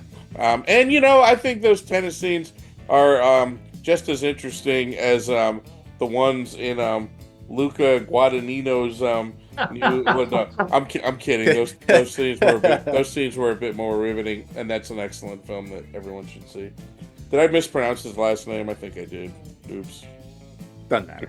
We'll let it pass. You knew what I meant. This is yeah, I think she's stuck with an impossible role, but I mean she's just such a charming presence that she sells it. I mean, how was anybody going to play some of those scenes? I'm not altogether convinced that it was written to be funny, but I think I don't know if there was a disconnect between Simón and the actors just decided this is so ridiculous, or if it was just their decision jointly that they were going to take it so over the top. But I mean, I defy anybody to have that material to work with come off any better than she does. I think she's very charming in the movie. It's the third bastard, right? Like she says bastard, bastard, and there's way too many extra beats between the second one and when she says it that third time. Well, it's just so awkward. Dave has a theory about this. Let's hear it. What was my theory? I do.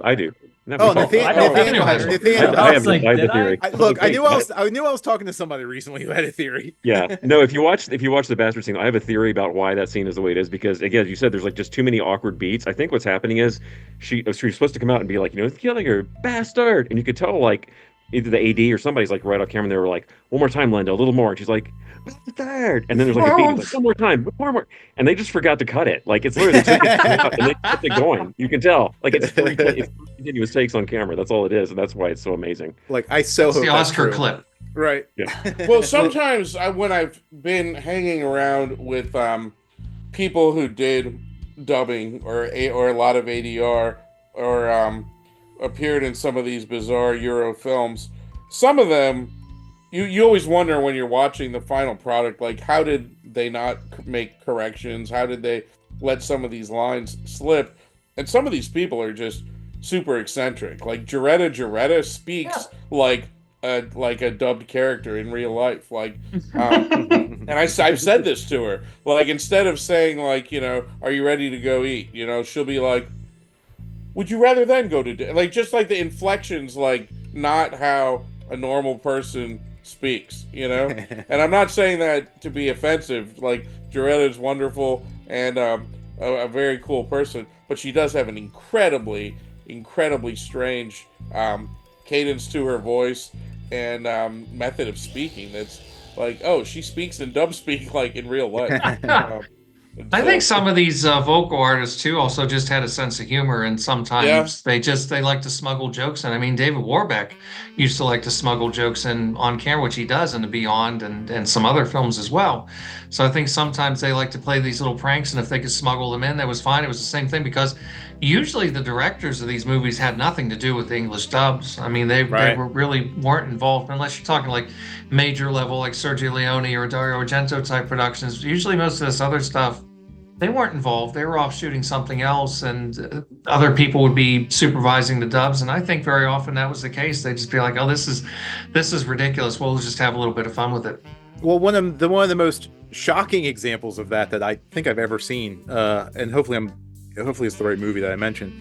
I think it's Umberto Lenzi's Assault with a Deadly Weapon, or The Tough Ones, where there's a scene where Maurizio Merli shows up like after a car crash, and the cop's like, "Oh, I can't believe they wrote it this way." Right? I can't believe they wrote the script like this, or whatever it is. I literally had to rewind it and listen to it again. And wait, I'm like, wait, did they just say that? I'm like, I can't fucking believe this. So I mean, like something like that just shows you that the dubbers definitely realized how ridiculous some of this stuff was.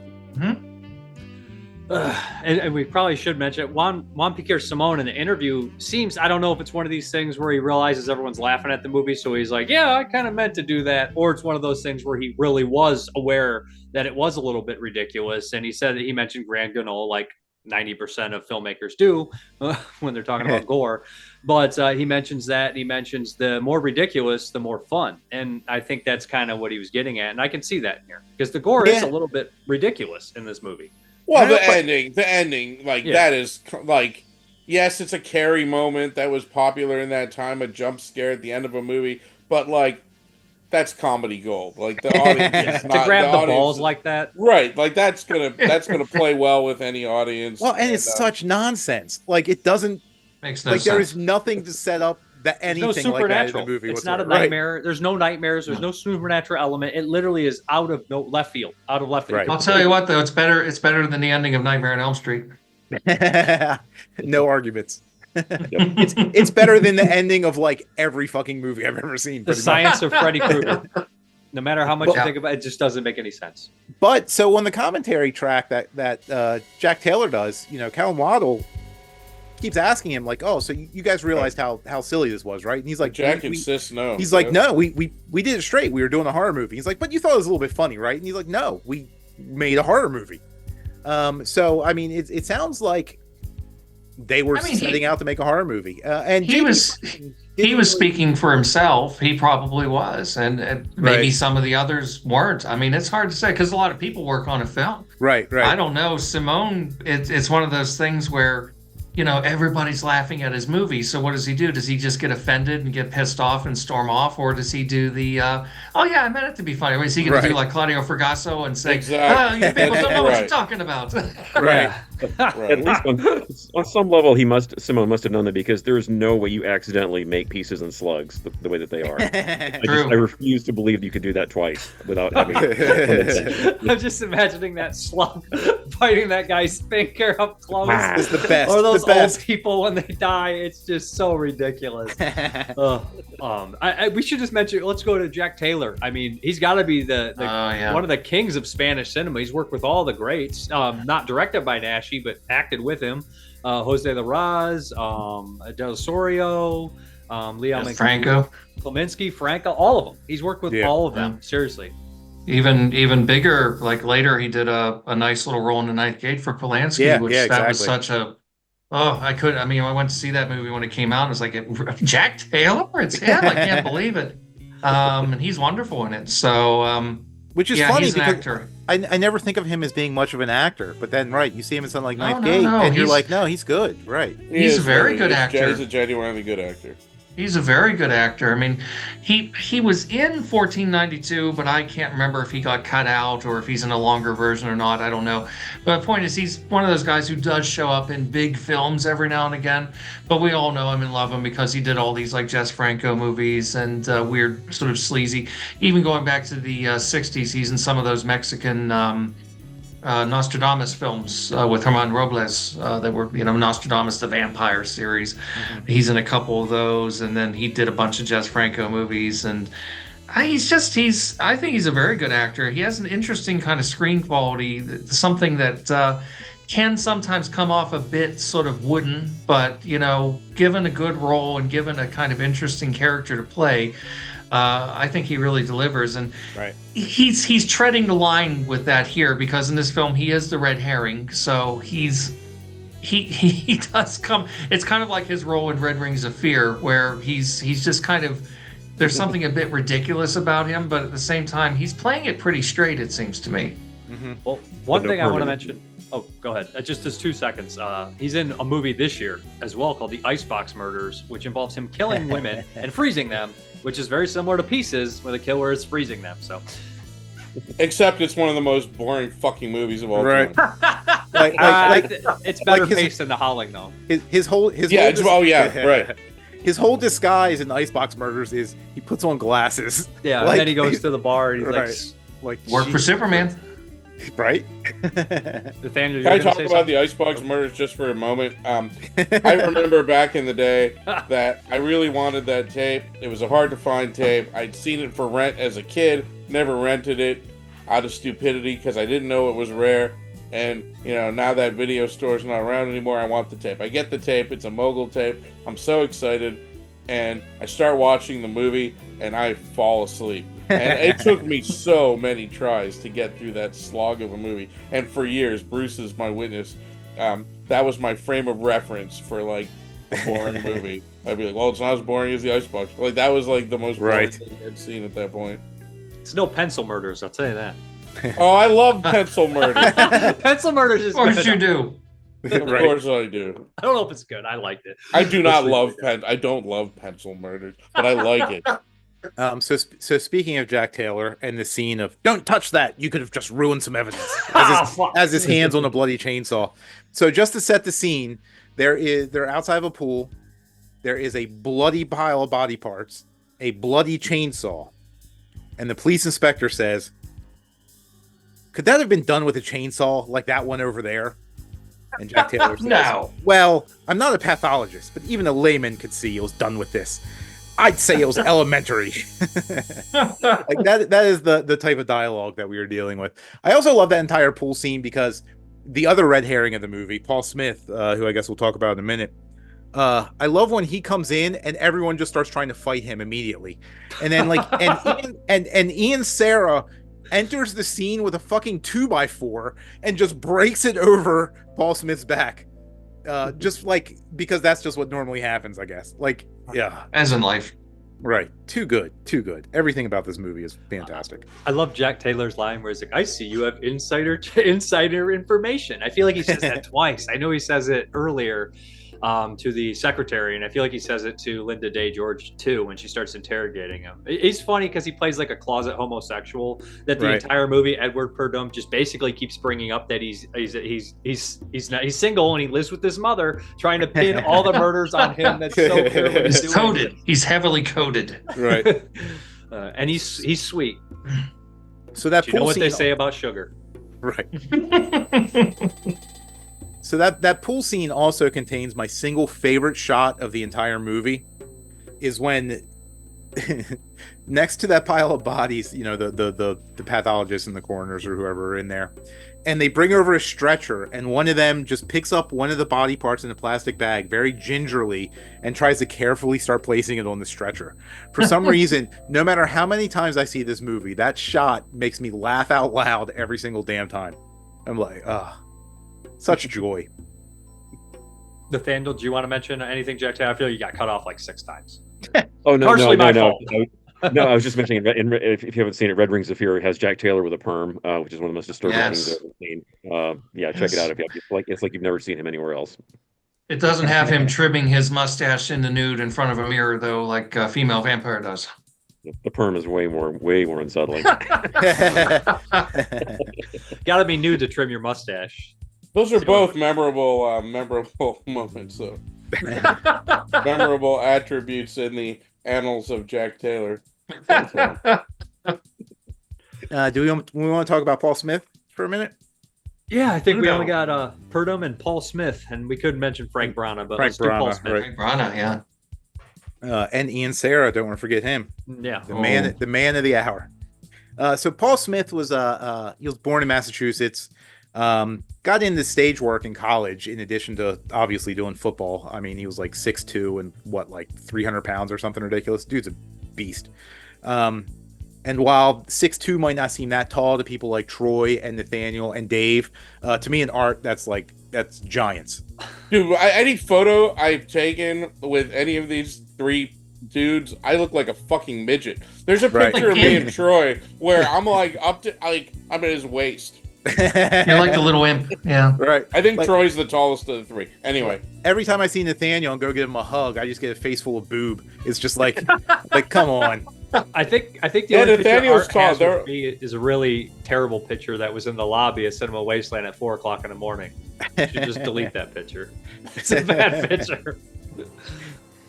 But so while after college, Paul Smith, made it to New York, started studying acting there, doing plays there, and had a chance encounter with someone who was working on Otto Preminger's Exodus, who said, "Hey, I will fly you to Israel right now. We can put you in this movie if you really want to be part of it."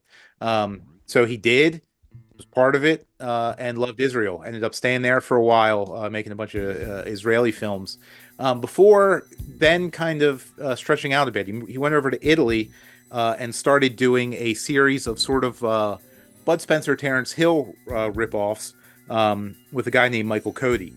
So coincidentally enough, in regards to Pieces, one of the movies they did, Convoy Buddies, was actually picked up by this film's distributor, Edward Montoro and Film Ventures International, who also had money in Grizzly and Day of the Animals and some of the other things we were talking about. Mortuary.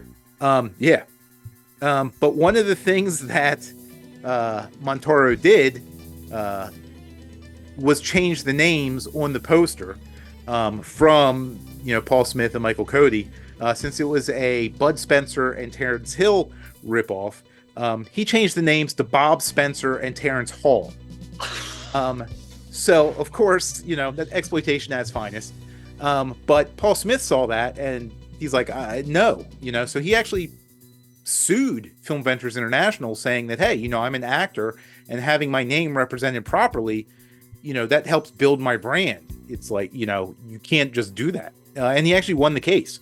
So yeah, it just kind of goes to show. I mean, we'll get into Edward Montoro a little bit later, but just kind of goes to show. Never got sued again. Ever. Yeah, right. Just kind of goes to show what a businessman he was. But yeah, so eventually, he was kind of doing some of these European movies. He got called to do an audition for Alan Parker's, I almost said Alan Rudolph, Midnight Express, which is, it was kind of a hot commodity at the time. Oliver Stone's script. Irene Miracle was also in it, who, we know from Night Train Murders and Argento's Inferno. And that actually became a huge hit, and he got a lot of accolades for his role in that, as this sort of Turkish prison guard. And it's a really solid movie. But after that, he kind of blew up a bit. He really started getting kind of a lot of mainstream Hollywood roles. Stuff like Red Sonja and Dune. He was in Sam Raimi's Crime Wave, which is actually a really fun movie with him and Brian James, really cartoony. Jungle Warriors with Sybil Danning is a fun one. A really wackadoo one called Sonny Boy, where he's married to David Carradine, who's in drag, but it's not playing David Carradine in drag. It's actually David Carradine just playing a woman. And they have like this weird, like, feral son, and just a really, really bonkers movie. He's Maverick with Mel Gibson. So he had a really distinguished, kind of like interesting career in some of these bigger movies, but at the same time, he didn't shy away from doing things like Pieces. And he said in interviews that, like, he doesn't really know anything about horror movies, so he has no idea if this was a good one or a bad one. But he says, people seem to like it. It made money, so that was good enough for him. He said he'd love to do another horror movie, but then unfortunately he passed away before that ever happened. But yeah, real interesting guy in career. And in this movie, he is so goddamn over the top in this thing. The interview featurette on the Blu-ray is called The Reddest Herring, and I can't think of a better name for it, because yeah, he is so over the top in this. Like, he is just sneaking around like in the bushes and arching the eyebrow. Right, and like Troy said, just polishing his chainsaw. Like, yeah, it's fantastic. Yeah, and he just really kind of adds something to this film.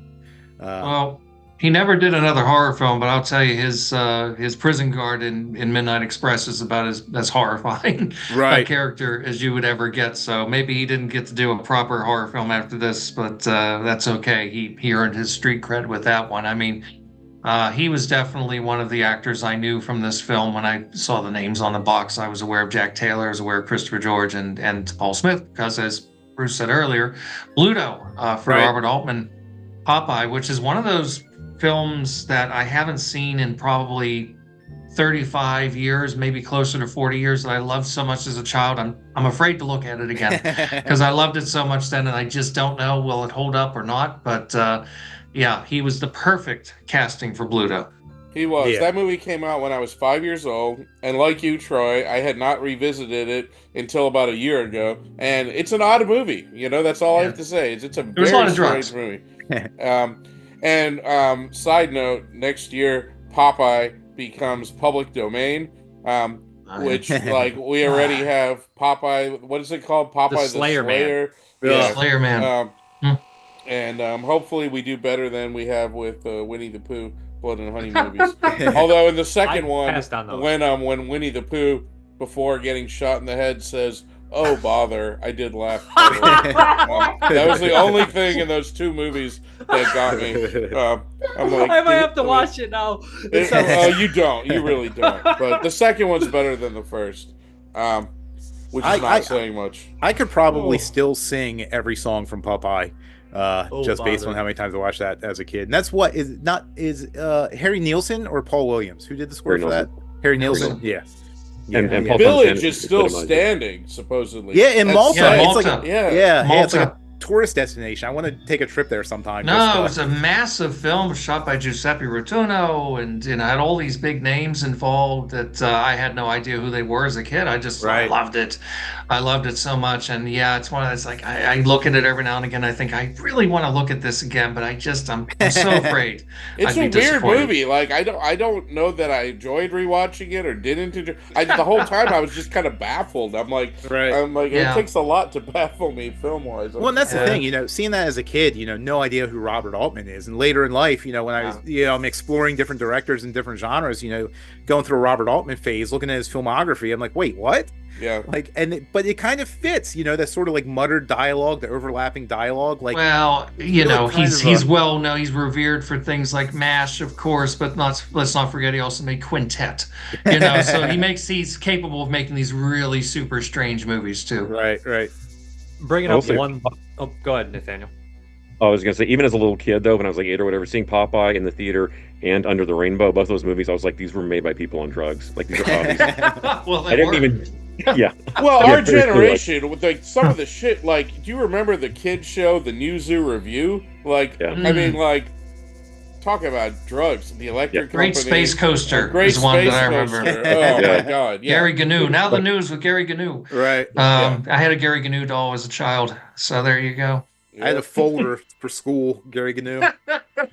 Before we get off Paul Smith, I just want to bring up my first experience with Midnight Express. I was really young, and my dad was watching it on TV, and I was like, "Yo, he's taking him." I was like, "Why is he taking him out there?" He's like, "He's going to rape him." I was like, "What?" That's the first thing. I was like, "Jesus." Yeah. I was like, "Oh, you got to learn about these things sometimes, son. You're going to learn now." Yeah, that's one of the funniest parts of the interview with Paul Smith on the thing. He's like, the character's totally not like me. I'm not a mean person at all. I don't rape men. Men. No, he said men. Just I love when he brings up, do you like horror movies? And he just does, he does that little scream. Does your wife like horror movies? And he does the little scream too. And then he's like, I'm not a mean person. He's like, then I jumped over there and I was going to beat his ass. And then he was the one story, if nobody's ever seen Crime Wave, if you like the movie, do yourself a favor and watch the special features with Bruce Campbell. And he tells a great story where Bruce Campbell's watching Paul Smith. He's like, that door, that's not going to be able to hold me, the wall. So they double reinforced his wall he's supposed to break through because Paul Smith was going to purposely try to fuck up the scene because he's going to break through it to prove a point. And they reinforced it with a bunch of 2x4s, and Paul Smith ran into it. He's like, got like Tweety birds above his head, he said, or something. But that was just a great little story. But yeah, I guess who do we want to move on to next? We can do Ian Serra real quick, I imagine. Yeah, for leading the movie, he's kind of just there. Like, I'm not quite sure why they picked him as the lead. Like, he's kind of meant to be this like total playboy, or as one character says, Casanova. I hate that guy. His friend. Simón must have liked him for some reason, and I'd be damned if I can figure out why. He's in 3 or 4 of his movies. Mm-hmm. But he's not much of a presence. He's like, I don't think he's particularly good looking. I mean, it seemed like he had an okay dick. He gets out of bed in that one scene. but I have a feeling he was kind of fluffing before that. Well, they said he got an erection at one point, so maybe it was coming down a little bit. Maybe. The funny part about that scene, though, is in his bedroom, in Kendall's bedroom, when he is in there with that woman, on those walls, he actually has posters for Friday the 13th and King Frat, two Steve Minasian produced movies. So nice little product placement there from Mr. Minasian. That's how I get turned on. Right, yeah. Friday 13th. But yeah, he's really kind of like, for a movie that kind of hinges on this character, considering he does most of the police work in it, like he's not really much of a presence. No, thank God for the supporting cast. Right. But I think what they were going for was, again, going back to what we mentioned, but it's almost feel like they were trying to do the reverse of Dress to Kill, where it's like Lynda Day George is basically playing this like Nancy Drew type. Right. She's very likable and wholesome, and then you have Ian Serra basically playing the complete slut. So, but he's the detective, and so I think they were trying to like switcheroo that. But casting Ian Serra doesn't really work with that. He's also got a Keith Gordon thing going on. Yeah, I was going to say now that you mention it, right? He does kind of feel a little Keith Gordon, but without charisma. I love Keith Gordon. So. Mm-hmm. Keith Gordon's a great actor. Ian Serra's not. So, yeah, I think that's the difference. Yeah. I was going to say, let's move along. I was going to say, well, it is pretty telling that he didn't really seem to work much outside of the films of Juan, Piquer, Simón. So apparently not high in demand. Hey, Serra. So Frank Braña was a character actor, just in all the Sergio Leone spaghetti westerns and a bunch of Juan Piquer Simón movies. I'm sure you guys have a little bit more in depth about him. Yeah, I don't have much biographical about him other than he was in like over 200 movies, and like I would say half of them are spaghetti westerns. Like he's a very familiar face from like a billion different. Yeah, tons of those. He looks like a Jerry Anderson marionette come to life. So one of those Thunderbirds type marionettes come to life. That's what he looks like to me with those eyebrows. Well, he defines character actor. You're like, oh, there's that guy. Exactly. You don't know his name, but you know him. Yeah, because Leone was always great at casting these great faces, and even if it was like with Fellini, even if they didn't know how to act, it didn't matter if they had a good face, give him a close up, and it would be something interesting. So. He's in a ton. He's in a bunch of really interesting horror films as well. There was one called Necrophagus, I think it was called, Graveyard of Horror, a Spanish horror film, which is an odd film, but he has a large role in that. And he's all over the place. If you watch enough Italian, Spanish co-productions from the 60s, 70s, and 80s, you're going to see him all over the place. So I guess we move on to Edmund Purdom. And before you guys tell his life story and all the movies, I just want to mention he is in another Dick Randall produced movie from this year, Invaders of the Lost Gold, which is terrible. But and it also has like a murderer's row of drunk actors in it. it's a great B-movie cast. And the first act is great, and it loses steam very quickly. But he's just an actor that I've known from mostly exploitation films, but he had a voice acting career before that and a bigger career before that. So, yeah, well, he was a big guy. He was actually pushed to be a major star. By the studios, by MGM, I think. He got pulled in. Let me see, what was the first one? He got pulled in late in the game for a movie called The Student Prince, yes. Where he had to replace another actor who I can't remember right now, but who had done like some songs for the movie and had to like lip sync this other guy's songs, and that became a pretty big hit. He was in he replaced Marlon Brando in The Egyptian right after that, and again he got some accolades for that, but he kind of ended up running afoul of the press. He had an affair with Tyrone Power's wife. He kind of made some enemies in the wrong places, and so his studio career kind of fizzled, even though he was in these kind of a handful of popular movies, and that's at what point he kind of went over to Europe and started trying to do movies over there. And he had some interesting titles. I mean, he was After the Fall of New York and The Fifth Chord and Absurd, which we had mentioned before. But weirdly enough, one of his major works and his only directing credit was another Steve Mnuchin, Dick Randall slasher movie, and that was Don't Open Till Christmas, which I think is a fantastic movie. You know, it's funny, Steve Mnuchin and Dick Randall got together for 3 slasher movies: Pieces, Don't Open Till Christmas, and Slaughter High. And I absolutely love all 3 of those movies. They're so trashy, so ridiculous, but to me, they are like top tier slasher movies. But you guys can talk more about Edmund Purdom. Well, Purdom was one of those. I mean, he was sort of earmarked to be the new sort of Stuart Granger or Michael Rennie, one of those types of, you know, British leading men of the 1950s. And like you said, he got into a little bit of trouble. He trailed over Europe and ended up getting into a lot of Italian films. You hear him a lot, even if you don't see him. You hear him on a ton of English dubs. He's one of the recurring voices. Pretty much anytime they need somebody with kind of a cultured British accent, you're going to hear Edmund Purdom's voice on the soundtrack. So he's on a lot of English dubs. But he acted in a lot of really interesting films. You mentioned some of the titles. Fifth Chord, which is a giallo that I'm very fond of. He has an interesting role in that. A movie by Massimo Dallamano that I really love called The Night Child, or The Cursed Medallion with Richard Johnson. Really terrific movie. So he's all over the place. I mean, he was never the most expressive of actors. We'll put it that way. He was a little bit on the wooden side, but again, if you put him in the right sort of role, usually kind of patrician roles, authority figure type roles, he would be okay and things like that. He's he just shows up in all kinds of just really weird stuff. Sometimes with the sleazy bent, sometimes not. He worked with Jess Franco as well in a couple of films in the 70s.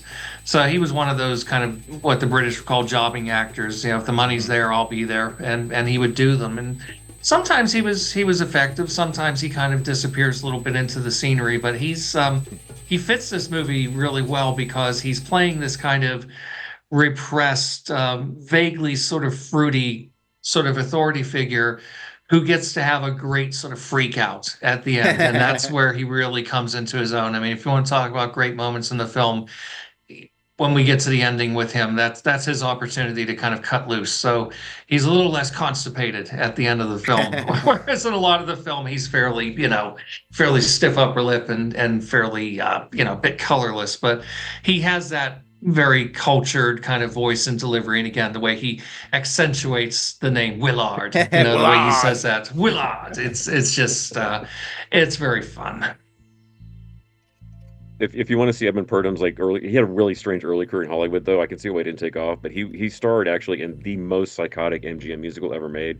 It's called Athena, but for some reason Warner Archive put it out on Blu-ray a couple of years ago, and God bless them, because I can't imagine the audience was big. But yeah, he's a lawyer, gets dragged into this crazy family in California. They're these super health food nuts. They're in health food store. They keep a stable of a day around the clock, a stable of male bodybuilders in speedos around the house. One of them is Steve Reeves. It's just bonkers. It is just one of the weirdest Hollywood films I've ever seen. So yeah, if you want to see Edmund Purdom when he was trying to be a pretty boy star, check it out and you won't believe your eyes. From Mondo Digital's Nathaniel Thompson, the man responsible for bringing you The Apple on DVD. Now comes another recommendation of a must-see musical, also starting with the letter A, Athena. Athena. I've never seen Athena. I've meant to, and I just wrote it down to remind myself. Are we done with this boring play-by-play of the cast? No, we've been doing for the last 6 hours. Who else we got? We got other shit to do. We got one more very other important shit to talk about. One more. Guys. You want to take an hour and talk about 20 people you've met at conventions? No, I do not. But I do have 2 topics. Hey, I'm on limited time at this point, Jed. So let's figure out where we're going. I have 2 things I need to get to. Well, one last cast member, and in probably one of the most memorable scenes of the movie is Mr. Bruce Leigh himself. Okay. It's funny because everybody involved in this movie, including Steve Mnuchin, is just he just showed up on set, so J.P. Simon threw him in there. But obviously, it was a Dick Randall thing because Dick Randall and him had worked a lot together, including Dick Randall had produced a movie that Bruce Leigh directed, The Wonderful Challenge of the Tiger, aka Gymkata Killer, which is a totally insane kung fu movie with him and Richard Harrison. which opens with a bunch of women playing tennis topless in slow motion, because that, my friends, is how you open a movie. But yeah, Bruce Lee basically just said, I had no idea what I was doing there. I was there and I was just in it. He talks about it very briefly for like 2 seconds in David Gregory's amazing Bruceploitation documentary, Enter the Clones of Bruce. But yeah, his scene, that whole, it's my Kung Fu professor. What are you doing here? That whole scene is one of the scenes that just sets people off when they see this movie, especially with a crowd. People are just like, what the fuck am I even watching? Because it is just so out of nowhere and so random that, I mean, to me, it kind of encapsulates everything that you love about this movie. Ridiculous. Absolutely. I mean, I think we just want to talk about releases, and basically Ed Montaro is what I'm looking at. So I would like to talk about its New York opening, which was very ambitious, and I have some details here. I will try not to go too slowly, but Rick Sullivan. Okay, I'm not trying to poo-poo the dead or poo-poo Rick Sullivan. He was a trailblazer, as it was well documented. I was good friends with Bill Landis, and he was a similar character in that they made a lot of factual errors over the years. They just did.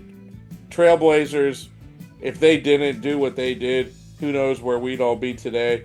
But there are some factual errors in their work. Doesn't make them bad people. Rick Sullivan writes an essay for the Grindhouse release that's in the booklet, and he's very wrong about a few things. Pieces did not open at the Lyric. In fact, I don't know that it ever played at the Lyric. There's photos accompanying his article about it opening at the Lyric, and they're of the Rialto, clearly. He also talks about Pieces being the forerunner that then brought, after that, Dr. Butcher, and after that, Make Them Die Slowly to 42nd Street, which is totally out of order. In any event, on September 23rd, 1983, Pieces opens in New York City on over 90 screens. I'd say the exact number, but there are discrepancies between the number on the ad mat, the number in Variety, and the number in other sources. So it's somewhere between 90 and 100 screens. The screens it opens in Manhattan are not on 42nd Street that first weekend, September 23rd, 83. It opens at the United Artists Rivoli, which was, at that point, it had been twinned. One of the screens sat 890 patrons and the other 744. So that's a big theater. It also opened at the RKO Coliseum in Washington Heights, which for a while was the third largest theater in Manhattan, with a whopping 3,462 seats. And again, at that time, it had been cut in half, but that still would have been a huge theater. The Cosmo, which had 1,150 seats. The Essex, which had 598 seats. And the Nova, which had 650 seats. So those were just the theaters in Manhattan. It also opened in all the other boroughs, and in Jersey, and in Connecticut, anywhere in the New York area that you could think of. And it played a lot on 42nd Street after that, all the way into 1987, which, when you think about how widespread VHS was by then, that is huge. And when you look at recently discovered listings of what played at these grindhouses, Pieces is up there as one of the most played movies in that time period. To put it in context with other movies, Dr. Butcher played for 9 weeks. Pieces played for 12 weeks total. Make Them Die Slowly played for 14 weeks. And Rick Sullivan did have his heart in the right place, and he was generally correct that Pieces was part of this movement of these extreme Euro films making a big impact on 42nd Street. He just had it out of order. Dr. Butcher came first, and then Pieces, and then Make Them Die Slowly, with each movie playing for longer periods of time. So initially, after its first weekend at these legit theaters, the next weekend is when it opens on 42nd Street on September 30th, 83. And it's a double feature with The Hills Have Eyes for 2 weeks at the Rialto. And most movies didn't play for 2 weeks at the Rialto because it's a theater with 700 seats. It's a giant theater. People get to the movies, and it's time to switched the movies out, but it played for 2 full weeks before coming back shortly thereafter in December of 83, this time at the Rialto again with Christine. And then it played for 2 weeks at the Harris, which had 1,202 seats in 85 as the B feature with the Mutilator. And then another 2 weeks, a triple feature with the Mutilator, Pieces, and the Evil Dead. That's in 1985 at the Rialto. And then a triple feature at the Cine 42, a smaller theater, which had 446 seats, still hardly small, and it was twin, so about half of that approximately. Sudden Death, Nightmare on Elm Street, and Pieces triple feature for a week in 85, and then 3 weeks again in 86, and for Pieces to be playing for 3 consecutive weeks in 86, when you can rent it anywhere in the city. That it was playing at the Times Square, which is a huge theater with 1,057 seats, with From Beyond as a double feature for 3 weeks, and then finally it came back in 1987 with The Kindred at the Cine 42 again. So that's a lot of 42nd Street play for a movie. The number of people who saw that film theatrically in New York alone is mind-boggling. Shortly after that first weekend in New York, it opened in other cities. One city that I know it opened at in that second weekend of September 30th, 83 would have been Detroit. Had a big number of screens showing Pieces, but really it played all over the country. It played in mid-sized cities, it played in small cities, it played in grindhouses, it played in drive-ins, it played in multiplexes. In my hometown, like Nathaniel described, we had a 4-screen multiplex where 3 of the screens would show Hollywood blockbusters and the 4th would show, interesting exploitation fare. So that's the theatrical release. And how could people not get reeled into going to see a movie with, let's put aside, you don't have to go to Texas for a Chainsaw Massacre for a second. The tagline, it's exactly what you think it is. It has to be the all-time greatest tagline. I mean, now, when people talk about great taglines, there's others that come up. I think one that is often not talked about, that is my personal choice for second place, is for the movie The Nest. The tagline for that movie was, "Why is the cheese moving?" with a question mark. That is pretty brilliant, but it's exactly what you think it is. Just incredible. It's on the video box, also on the back of the box. Yeah. But what are your favorite taglines? I think it's exactly what you think it is. For me, that's number one. Does anyone have other runners-up, or is that not the greatest tagline? That's probably the best. That's probably the best one. Although I've always loved the Texas Chainsaw. Who will be left and what will be left of them. Who will survive? Who will survive? Yeah, I love that one. No More Room in Hell, The Dead Will Walk the Earth. And after you see the movie, It plays better because Ken Foree delivers that line beautifully. Build up to it. It's only a movie. It's only a movie. That old shtick that they reused over and over again. By sword, by pick, by axe. I was going to say, that's a great one. Yeah, I was going to say, you mentioned the Mutilator, and that has a great one. Why is the cheese moving? Why isn't that talked about? It's not talked about because people are posers and followers, and they don't know it. It's hardly an obscure movie. I was going to say, I had never seen that ad, Matt, till you sent it to me, and yeah, that's hilarious. It's very good. So Edward Montoro did pick up the film for distribution with his Film Ventures International.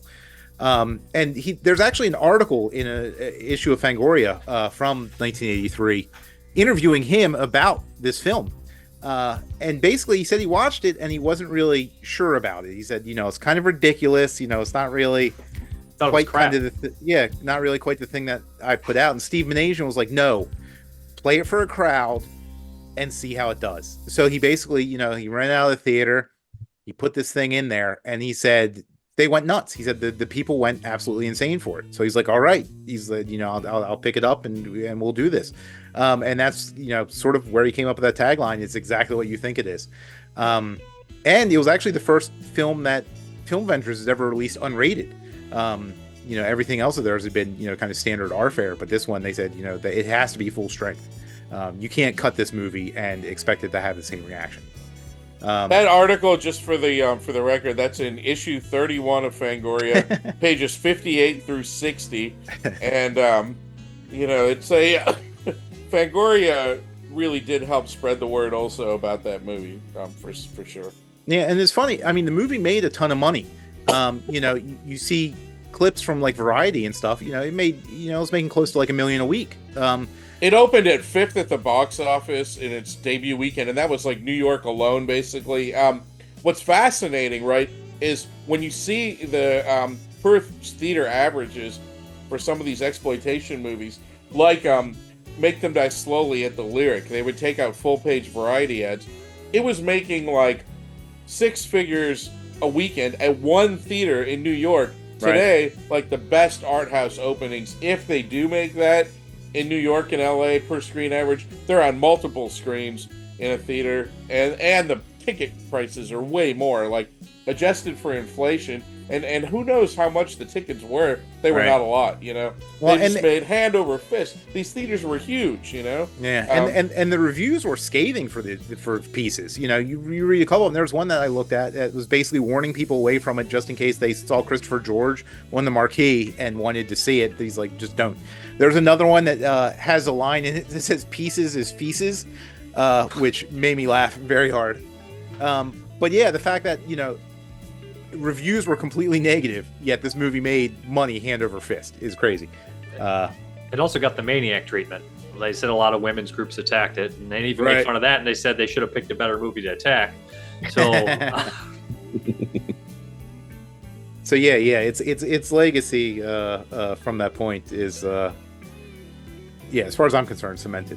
But it's one of those movies that's always been available. I mean, it was. Like we said, almost every video store had it. It came out early on the cheapo shit Diamond DVD that you had mentioned. Yeah. Grindhouse later put it out on DVD and Blu-ray. So, and it seems like it's playing theatrically revivals all the time. Grindhouse has done a very good job of keeping this movie in circulation, which I have to give them credit for. Well, one of the things I think is interesting about it is, any kind of controversy over its content. And the movie is extremely gory. But when you compare it to things like Maniac or the New York Ripper or Cannibal Ferox, things like that, which are much, much tougher, meaner, grubbier in some respects, harder edged films, those films I can understand the controversy, although I love the New York Ripper. I think it's one of Fulci's very best films. I can understand why people get offended by it. I could never understand somebody getting offended by Pieces. Because it's so silly. It's so good-natured. Like, there's lots of blood and it's ridiculous and it's extreme, but it's just somehow it's lovable. It's like, how can you get offended like that? Right. They haven't seen it. A brilliant genre journalist who I think is one of the best writers I know recently referred to people who could get offended by a certain movie. He said, you'd have to be a sourpuss to be offended. And that writer would be Nathaniel Thompson. He was talking about a movie that, sure, it has a lot of like homophobic material, but is so like absurd, and like the misogyny, and like just because you have women being killed does not make a movie misogynistic. No. And when the like climax of the film involves a dude's genitals getting like pulled apart, like pretty equal opportunity film. So, well, that goes back to people getting offended when Blood Feast came out. And it's like, are you kidding? I mean, it's so it's so adorable. Even for that time, it was ridiculous. Of course.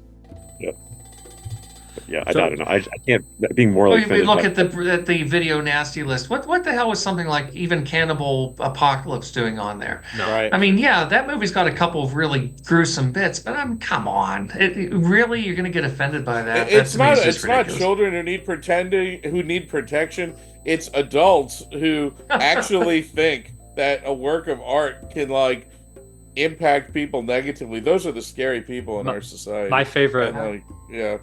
My favorite video nasties, those big documentaries, some British guys, like, how many times has a zombie ripped somebody apart? It's still fake. Like, you know what I mean? When you see a zombie killing somebody, he was a video store owner. It's like, it's absurd. Yeah, it's silly. Cannibal Holocaust deniers, I'm telling you. When we're talking about the film's releases, can we just add one postscript? Because people seem to have forgotten this already, even though it's pretty recent. But just to remind them, Pieces was originally intended to be the very last Joe Bob Briggs hosted film ever. when he did that last Dragon was supposed to be a one-night marathon, an overnight marathon, and it wound up crashing Shutter service. But Pieces was the very last film. He programmed it so that would be his last film ever, right after Hellraiser, because he's like, I could go out on a high note with Hellraiser. It's a big classy film by horror, but no, we're going out on Pieces. Like, it was the ultimate drive-in movie in his career on. But of course, it was such a hit that he wound up bringing it back. But I just love the fact that originally that was supposed to be like the grand finale of Bulldog Griggs' career. Right. And it's a good That was a episode. pretty early review of his too. Like, he started. He got him in huge trouble. Yeah, big trouble. That those were the early days of John Bloom and his wit. That people think that everybody is so woke today, and we do have speech issues, but it's been bad our whole lives, and it sure was bad in the early '80s when people were attacking the likes of Joe Bob Briggs, who's so clearly satire, right? Like, it's a character he's playing. It's like so obvious what he's trying to do, but he sure pissed off a lot of people.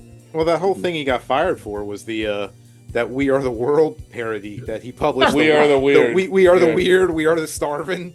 Like, it's... I mean, it did have a couple of no, but it was.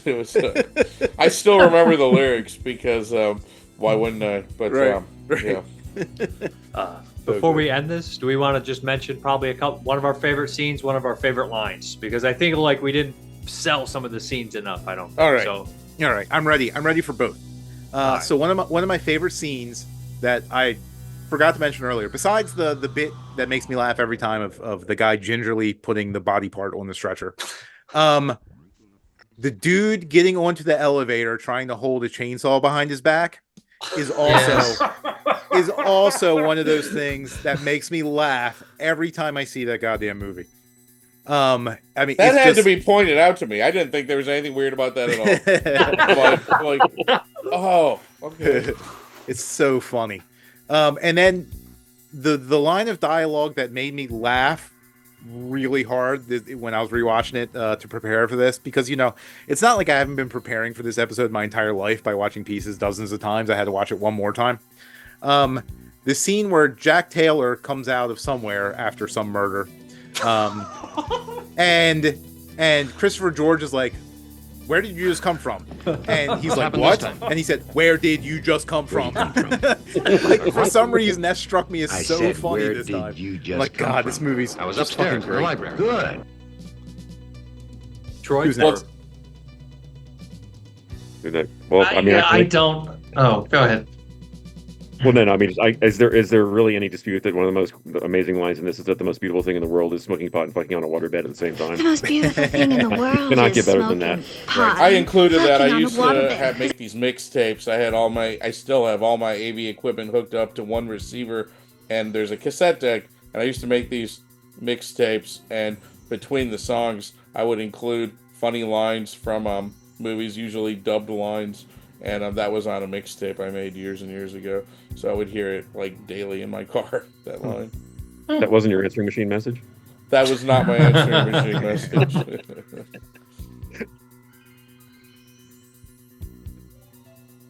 Art or anybody? Oh, that same one, the waterbed bit. It's just like the tone too. It's like just like so funny.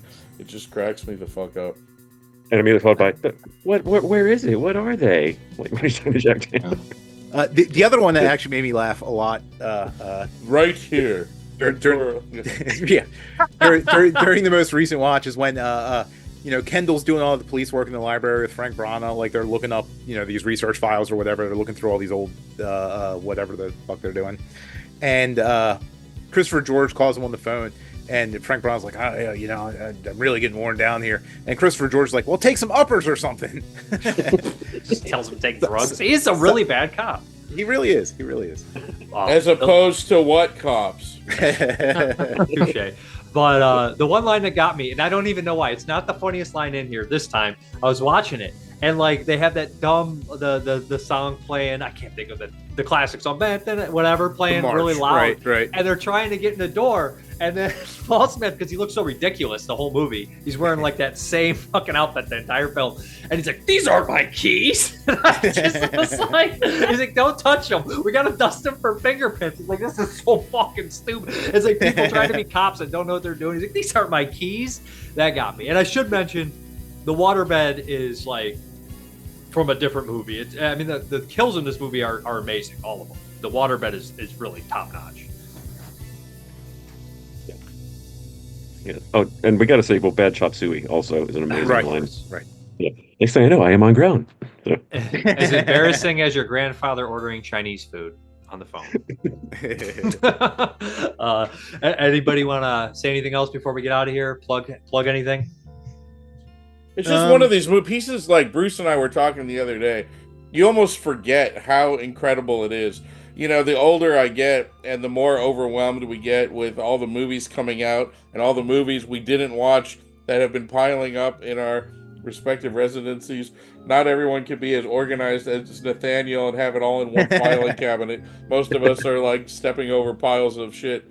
And like sometimes I wonder why I spend so much time like watching new movies when I could just rewatch pieces, you know? It's one of these movies that just always puts me in a good mood, you know? And I don't do as much rewatching anymore as I used to, just because so much to watch. I watch over 300 movies a year, and like, man, like, you know, I want to rewatch Hollywood 90026, is it? 90025? 8, fine. Yeah. I want to rewatch that, you know? That was so like good. the best old new movie to me. I've seen it this year, but like, wow, like Pieces just gets me every time. It's just, it fills me with glee. Right. Yeah, and you know, all I can say is thanks for having us, Dave. You know, it's great to sit on here with friends discussing the subtle nuances that Pieces has to offer, and really dissecting the depths of this movie's, you know, intricate plotting. So yeah, it's been a good time. It's been funny. You know, you say that mockingly, but I will say every time I watch it, there's always like some line of dialogue or some background detail that I never know that jumps out at me and just like kills me. Right. So it is the gift on giving. It really is.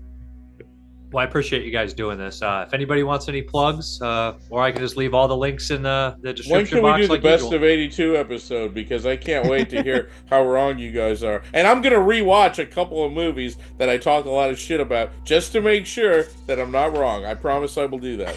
But I'm going to. Be wrong. There's two movies I'm going to rewatch. It can be. I've been wrong before. I'm going to rewatch 2 movies in particular. I don't think I'm wrong, though. But Art, you know the man is the warmest place to hide. Poltergeist and the Thing. What's that? I said, Art, you do know that man is the warmest place to hide. God, when those dudes start making those snow angels, fuck. It's totally gonna be 4 against 1. I can't wait. Oh. Yeah, but I already spoiled what my number 1 was on another episode. But I know. Okay. Me and Art did just do a commentary for Severin Films for Night Train Murders. So that was that probably is not currently available to buy, but it was for a week or so. But yeah, so that's coming out. We're gearing up for another one right now. We you know, our pace of 3 a year is no match for Troy and Nathaniel's 3 a weekend, but you know, we do what we can. Nathaniel and Troy recorded one probably while we were doing this. Like probably every time. 2. You guys want any plugs? Or? Well, Troy and I were both on the latest Vinegar Syndrome Forgotten Jolly Box in different configurations, but we're on all of those. And we just did, after doing solo tracks, we joined forces to do a new one on the Severin UHD of Opera. So check that one out if you don't already have it. Yeah, there you go. I can't keep track anymore of what's been announced and what hasn't been, but since Night Train Murders has been mentioned, I will mention that I'm on the competing release from the UK, which means I can hold my nose up high and say I'm on a British release of Night Train Murders, but not in a commentary capacity. That time I did a narration and script for a documentary on Italian rape and revenge films. So there you go. But that's also going to be a pretty stacked release. So if you really like the film, you might want to have both editions. But if you're content having just one, well, you get whatever you feel like getting. I appreciate this, guys. It's been a lot of laughs. Thank you very much. Thank you. Get him out of here. Where's the lieutenant? Going to the hospital with Miss Riggs. Go get us some coffee. Right.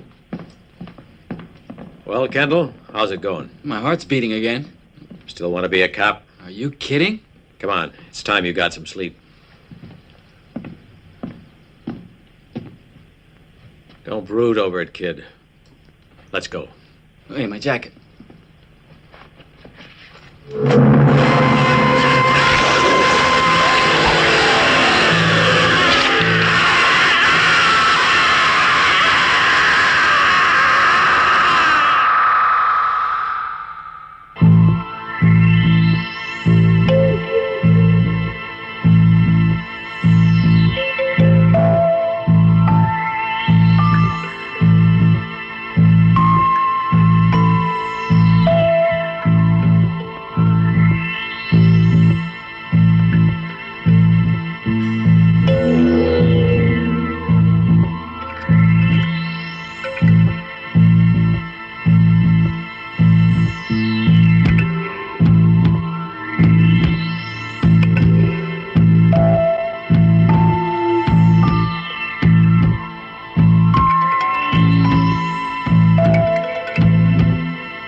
While we were out here fumbling with that music, the lousy bastard was in there killing her!